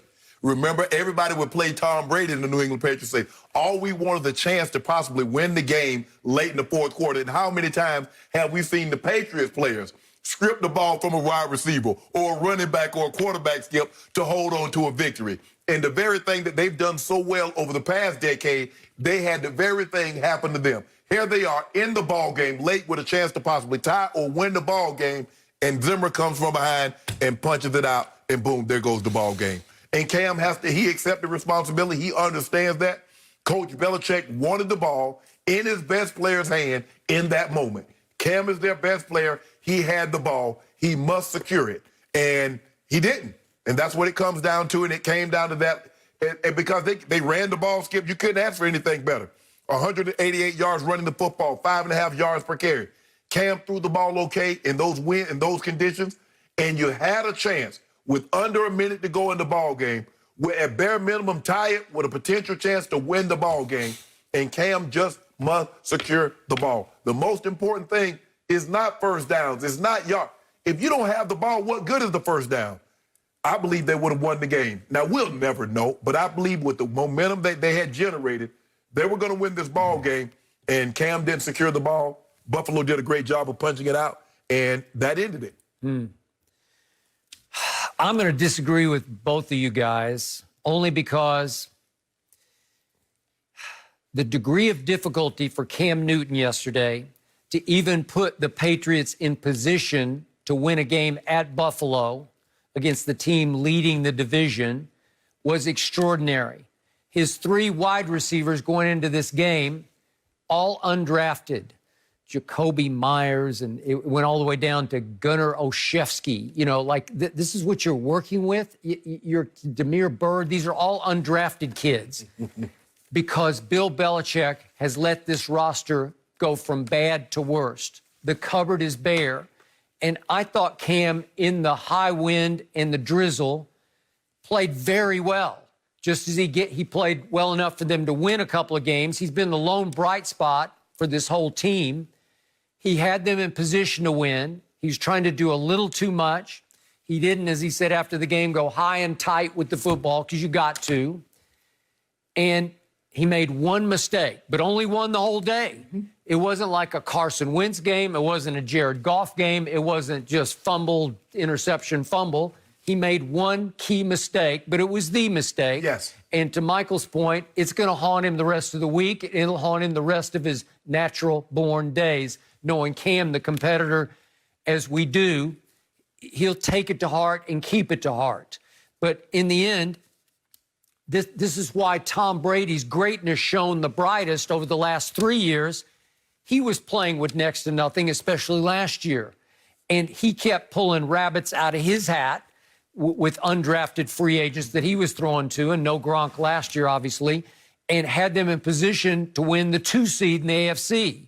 Well, Tom Brady simply has the most game-winning drives in the fourth quarter and overtime in NFL history with 59. And now you've seen Cam have 3 shots at 3 late wins to pull it out of the fire. You had the Denver game at home. He had a 4th and 10. It was a little bit of a long shot, but maybe. The Seattle game, was it from the 1-yard line? From the 1-yard line, yeah. With one, this is it. Do or die from the 1, and we all agreed he should have bounced it outside, and he almost surely would have scored. And then that game yesterday. But he stepped in to the hardest cleats to fill in the history of this league. You're trying to replace the GOAT in New England, and it's hard, man. And I thought he's played extraordinarily well and did a lot of good things yesterday. And I still blame Belichick overall much more than I blame Cam for just yesterday. Well, I think the thing is, Skip, when you look at it, he had those same undrafted players that he was throwing to that had him in that position. They had him in position to win the game. You can't say because he fumbled, now these undrafted players, they let him down. No, Cam had the ball. Coach Belichick says, no, we're not throwing the ball. We're not handing it off to anyone. Cam, QB draw. I mean, QB, they were basically Power. QB power. So, no, and it goes to show you, when these quarterbacks that have all these come from behind victories, think about all the times that they've done it, Skip, and how many times things can go wrong. We see Cam in situations, this is 3 times, basically this year that, as you mentioned, he had a chance to possibly pull this out, and it didn't get done. And you might go a year or 2 years and see Tom Brady in every situation like this get it done, or Peyton Manning. That's the thing. Cam just has to hold on to the ball. I would have loved to see, had he held on to the ball, the outcome of this ball game. I think they would have won. I believe they're going to go in for a touchdown, not kick a game-time field goal. They're going in for the win.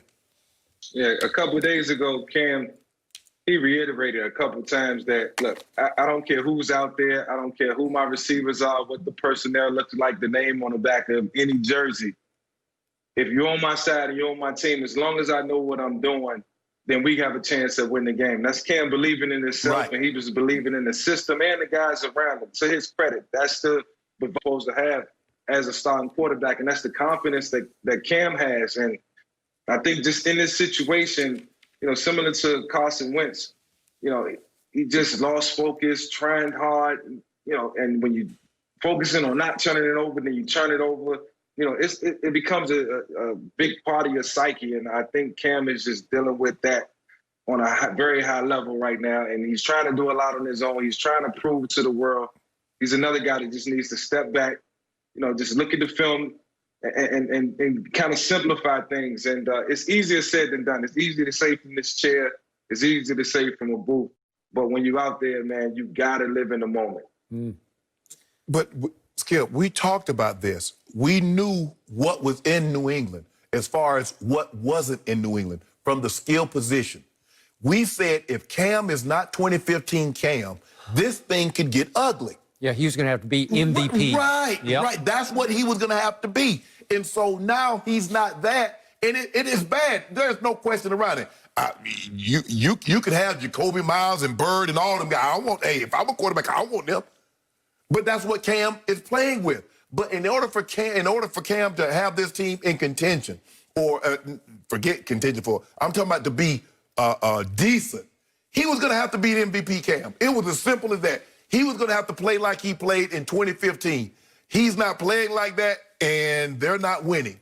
And so if he can't get back some resemblance of that, I don't know, what are we looking at, Skip? Maybe 2-3 more wins? Tops? Maybe 2 Jets games. That's what they got left. I think most importantly, Cam's playing for his future right now. And if there is an audition for next year, then, here it goes. Here it comes.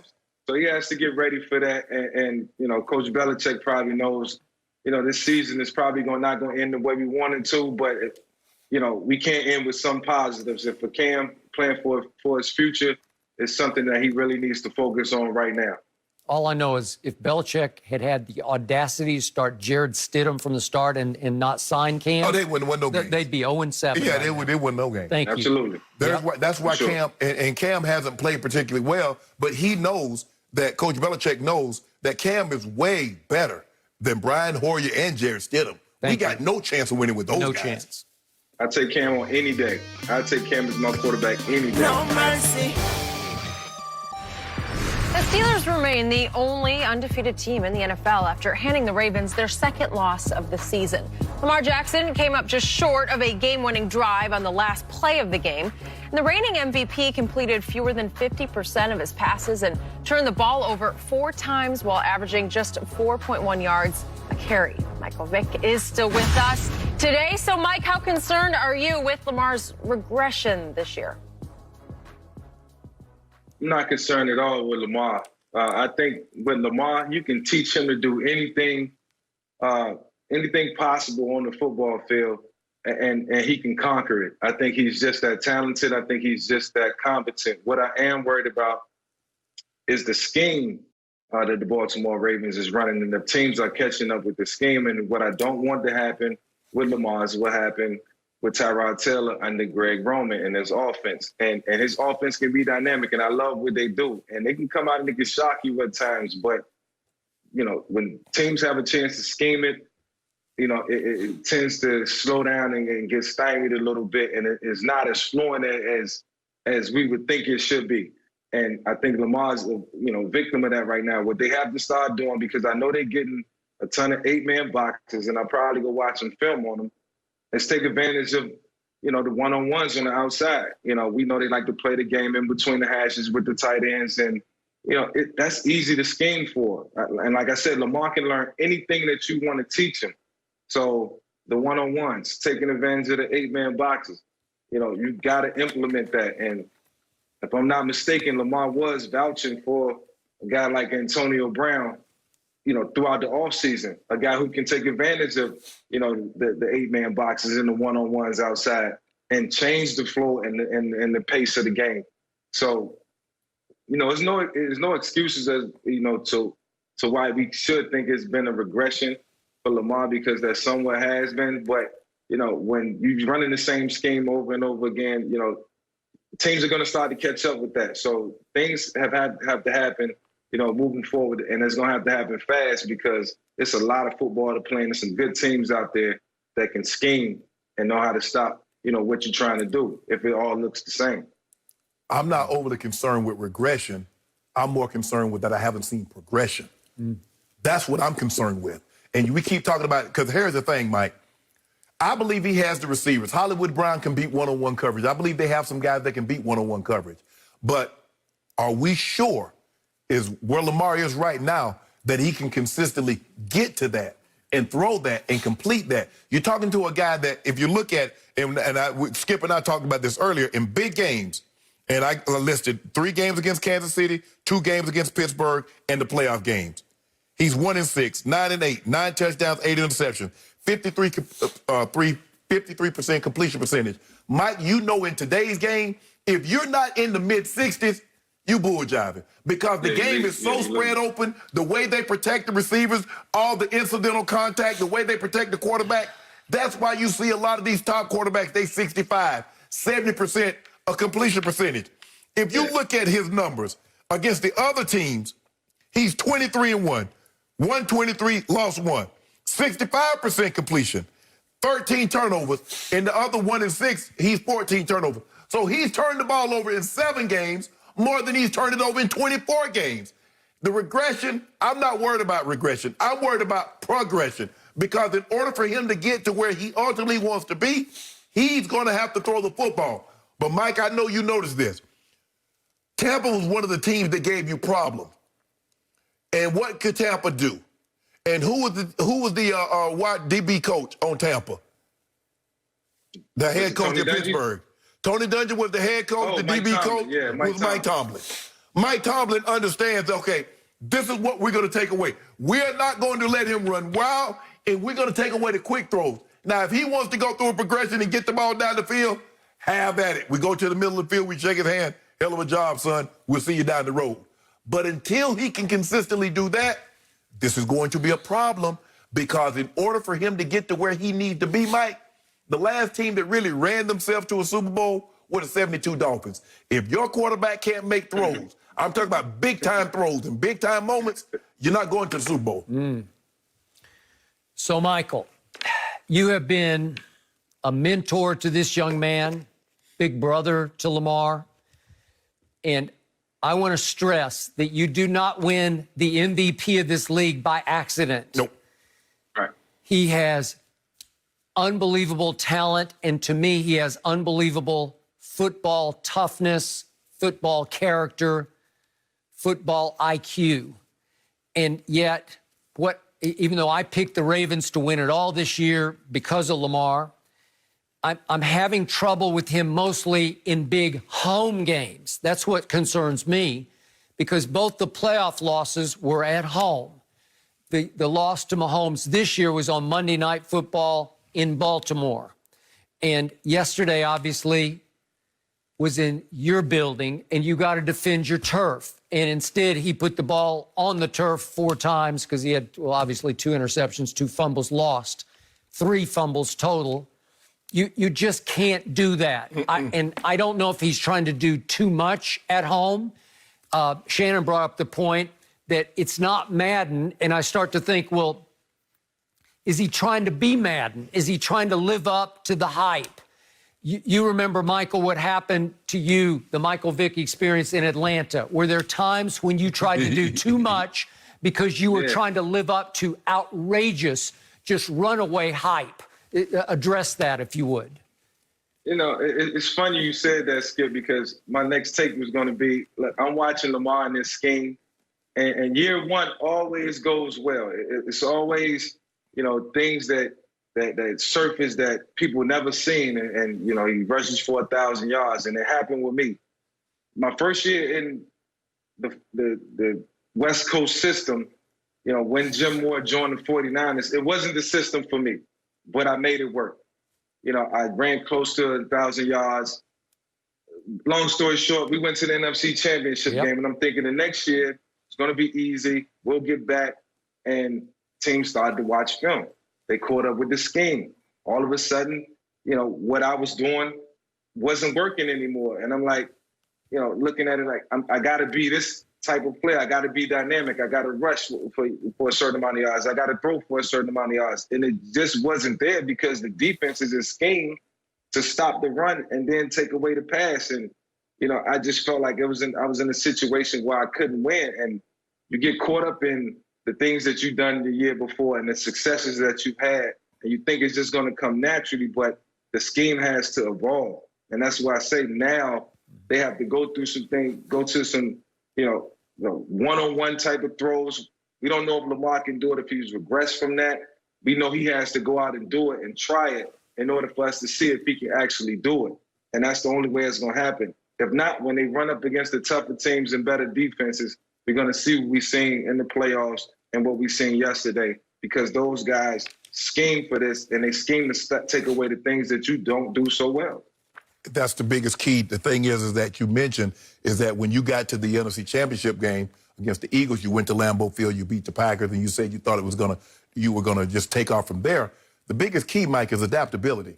When I move from wide receiver to tight end, there's one thing a DB pressing you, Skip, and shoving you. It's a whole different ball game when a linebacker or the defensive end putting his hands on you. So now I got to get stronger. I got to be able to fight through that contact. Well, now, okay, they understand he really wants to do everything with his legs. Let's take these legs away and see can we make him beat us with his arms only. And until he can do that, and we see what they started doing with Mahomes, everybody wanted to just drop people. Mahomes said, you know what? Y'all want to drop all the people in coverage? Guess what I'm going to do? I'm going to take off running. I'm going to make you play me honestly.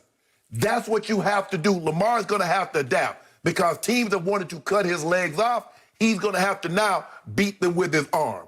And if he can't do that, it's going to be tough sledding because Big Ben is in that division. And this year, Mike, you know there's only one bye. So everybody else got to play opening week, got to play playoff weekend. And Mahomes is not going anywhere. You look at Indy, I don't know, but Indy looking real good. Their defense is looking real good. And Phillip Rivers is playing well. So they got to have their work cut out for them. But they're going to have to find a way. And Lamar is going to have to find a way to evolve and become I'm not saying he needs to be Brady or he needs to be Mahomes, but 180, 185 yards a game throwing the football, Mike, ain't going to cut it in 2020. Ain't going to cut it. I mean, go ahead, Michael. No, I was just going to say, fast forward 5 to 6 years later, for me in my career, I learned to become a better passer. I just think now is the time to help Lamar progress into becoming a better passer. And the only way he can do that is to actually do it in live game action. Yep. So Hollywood Brown has real, raw track speed. He can run past people. Yeah. And he posted, was it a tweet that he then deleted, which took a shot at somebody, the scheme, Greg Roman. It's just wrong that he's not getting more targets than he got yesterday. And yet he and Lamar are homeboys, obviously, from Miami, right? And I think they're very close. So I can't interpret that as a shot at Lamar. It's got to be back to Michael's original point, right? It's got to be about Greg Roman. Yeah, it's a shot at the coach. It's definitely a shot at Greg Roman. When you keep everything confined, and that's why I referenced Tyrod. That second year in Buffalo, it was hard for Tyrod, and there was no offense generated, and you're asking the quarterback to do a lot more. And then once you in the middle of the season, it's hard to just switch up the scheme because now you're adding different protections, 5-man protections, 6-man, sometimes 7-man, and things can get complicated and you don't have enough time. So Hollywood Brown is right. You got to take advantage of those, put them on the outside, let them run some goals, some deep comebacks, some deep dig routes, simplify the game and then utilize the run game. Just got to put some time and effort into building a strong run scheme to support the passing game. But he's going to have to, at the end of the day, Mike, he's just going to have to take what they give him.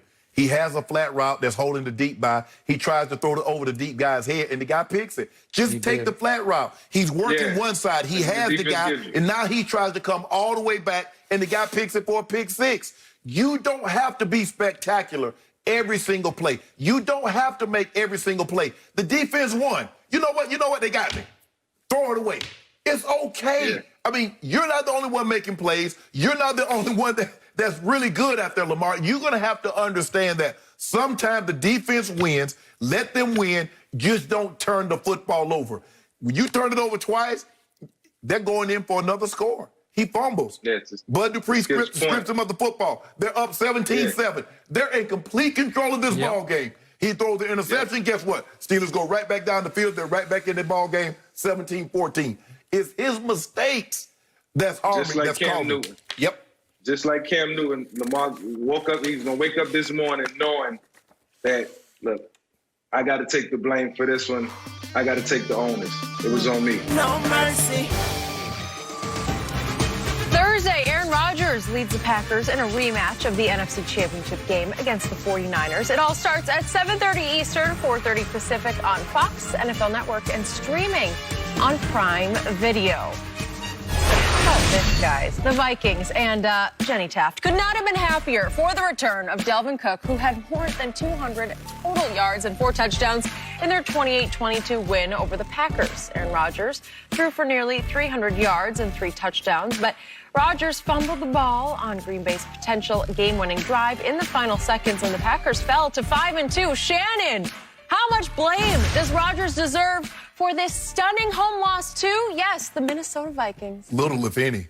It's the strangest game I've ever seen. I don't know if I've ever seen a game like this, where basically you get 4 possessions and the team score on each possession in the first half. I mean, if you really look at it, Aaron Rodgers just had 2 possessions. He scored. He got the ball back right before the end of the half with like 25 seconds, and they ran the play. So really, he had 2 possessions. The Minnesota Vikings had 2 possessions. They scored touchdowns on their 2 possessions. And then Dalvin, I don't get the Skip. Mike Pettin was in an 8-man front, and Dalvin Cook was getting 20, 30, 10, 8 yards a clip. I was like, really? And on 39, they dump a screen pass to Dalvin Cook, and he goes 50 untouched. I knew Green Bay defense wasn't top-notch. I said, okay, maybe 20th. Skip, yesterday, after what I saw, I'm like, what is this? We just talked about it. First Cousins was 11 of 14, Skip. Let that sink in. Dude won an NFL game he completed. This ain't 1970. This ain't 1960.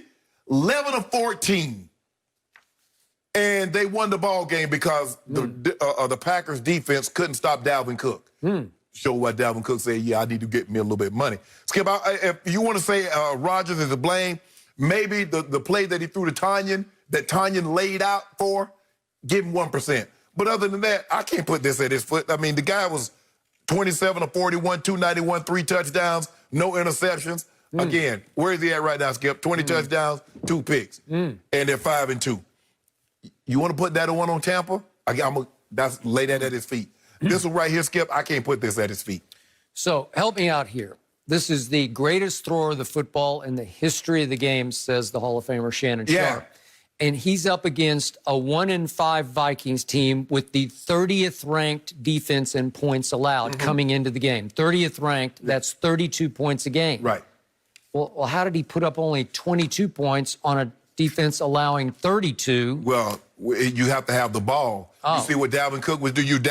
When the guy goes 30 for 163. Okay, well, timeout. Time of possession, home team Packers had the ball 32 minutes to 28 minutes for Kirk Cousins and Dalvin Cook. Skip, you watched that game. 32 to 28. Skip, you saw what was happening in that game. You saw. You have little to no respect for Kirk Cousins. How many times you think a guy is going to win a football game in which he has 11 completions, and the defense doesn't score a touchdown, the special teams doesn't score a touchdown, or the offense doesn't, and the opposing offense doesn't turn it over? How many times will that happen? Well, it will happen if your running back runs wild. In an 8-man box, Skip, you can't stop Dalvin Cook with an 8-man box. I thought Aaron Rodgers was transcendent. I thought he could lift his team to win over 1-5 division. I just saw your guy, Nick Foles, lose again to Drew Brees. He's not my guy. That's your guy, Nick Foles. You talk about, Nick Foles. He saved Carson Wentz. Without Nick, he can't. I mean, he lost again. It went to overtime. He lost again. It's pretty good. This is what I do know. This year in 2020, Nick Foles has more losses for the Bears than Mitchell Trubisky. Okay, so now we're talking about Nick Foles trying to change the subject from an Aaron Rodgers who lost at home yesterday, scoring 22 points against the 30th-ranked defense. Really, is there really any such thing as home where there's really no fans? Oh, there's no fans. So now the excuse is there are no fans in Green Bay. And I know it was windy. I got it. You see how you try to miss my word? I didn't say there weren't fans in Green Bay. I'm saying there weren't fans at Lambeau. And then the miracle maker that is Aaron Rodgers, end of game, he throws Hail Mary miracles, and you got to know, you got to have that clock in your head. You got to know who's coming from behind you. Come on. Stop it. Is he starting to get a little old? Is he starting to get up there in that LeBron range? I just want to make sure I'm hearing you correctly. You're supposed to have a clock in your head to know somebody's coming, but not a clock in your head to know it's down. Oh, so what about the clock? Except when the clock said it's time to play at Tampa Bay, what happened to Aaron Rodgers? He folded up like one of those lawn chairs at a Tampa retirement home. Last three quarters, he scored 0 points. Your guy lost to Nick folded. Foles. It sounded like he folded yesterday against Kirk Cousins and Dalvin Cook. Really? Your guy lost to Nick Foles. My guy's playing on Monday Night Football tonight to get to 6-2. Think about this. Thank you. Every time the Packers had the ball, they either scored or they reached Minnesota's territory. But 5 offensive holding penalties stalled out drives. And we talked about, remember? Now, you remember now when your guy was going berserk in Chicago, yelling and MFing people on the sideline? It worked. All I'm saying. It worked. So in other words, no turnovers, no penalties the last 2 games. That'll work. Well, way to go. Well, the Packers need to. Well, maybe Aaron Rodgers need to put foots in somebody. Well, and jump in somebody's face. He put foots in his management's face after the game because what did he do? He's asked about receivers. The last guy I wanted, they let go to Buffalo, right? Kumaro. Yeah. Oh, way to go, Aaron. Oh, let me ask you a question. Taking more shots. I want to know that quarterback. How does he help the Packers defense right now? How does he help Aaron Rodgers win a game right now? Who's that? The quarterback, the one they traded up to get. Oh, I want to know, how does he help the Packers? They took him because they want to replace Aaron Rodgers sooner than later. Okay, you want to replace him sooner than later. So right now we're sooner. So how can he help us win sooner? Because he's a diva and not a leader. No, I get all that. I get Aaron Rodgers as a diva. I get all that. But I want to know, how did the draft pick help us currently? It did not. Okay. And yet here comes Tampa Bay. Yeah, I got something for y'all. Oh, Drew Brees got something for y'all Sunday night. Yeah, I hope so. Oh, Drew Brees got we'll that for be y'all. there with bells on I for do not that. feel bad for the Packers whatsoever. I know the Vikings have been struggling, but I don't care. We got the No mercy. After a comeback win against the Bengals last weekend, Baker Mayfield and the Browns offense came out flat against the Raiders yesterday. Baker completed just under 50% of his passes and only 122 yards through the air in the 16-6 loss. So, Shannon, how much blame does Baker deserve for this one? There's a lot. Just like he got a lot of credit for them winning last week with those 5 touchdowns, Skip. And remember, he was like 20 or 21 in his last 21 attempts. Yep. He deserves a lot. They tell you he's going to be better without Odell. I need to see it. Skip, we might need to come to the grips, come to the conclusion, this who Baker Mayfield probably going to be. He's going to be a guy that's going to be up and down in this notion that he's going to be the franchise quarterback, because so many things have to go well in order for him to enjoy success. This might be who Baker Mayfield is, and we might need to come to that conclusion. Which is why I'm giving him 90% of the blame for this. 3 points in a game you were favored at home to win.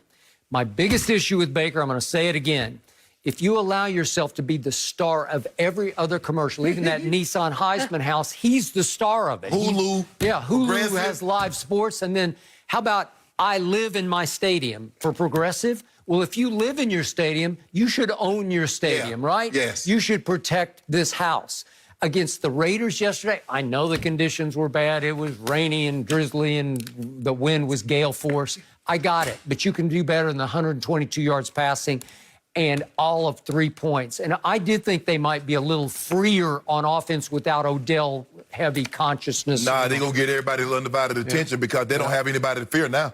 Or at least they still feared Odell, even though he wasn't getting the ball. Skip, but look, if you play in Cleveland, you play in Cincinnati, you play in Foxborough, Buffalo, Skip, the conditions are going to be bad. Yep. You don't play in Miami or Tampa, you're going to get wind, you're going to get sleet, you're going to get snow, you're going to get 30, 40 miles an hour wind. This is no excuse. People ask me, Shannon, man, it's going to be cold in Denver. I'll buy a coat. They expect me to go out there and make plays to catch the football. It's cold for everybody else, too. It's not like they're in heated rooms while Baker's out there by himself. He didn't play well. He needs to play better. He stunk it up. Skip, this might be who he is, Skip. Yeah, he's not going to wake up too happy about that one. This morning, that is it, guys, for Undisputed. We'll be back tomorrow to break down all things Tom Brady. Have a good one, guys. Breezy.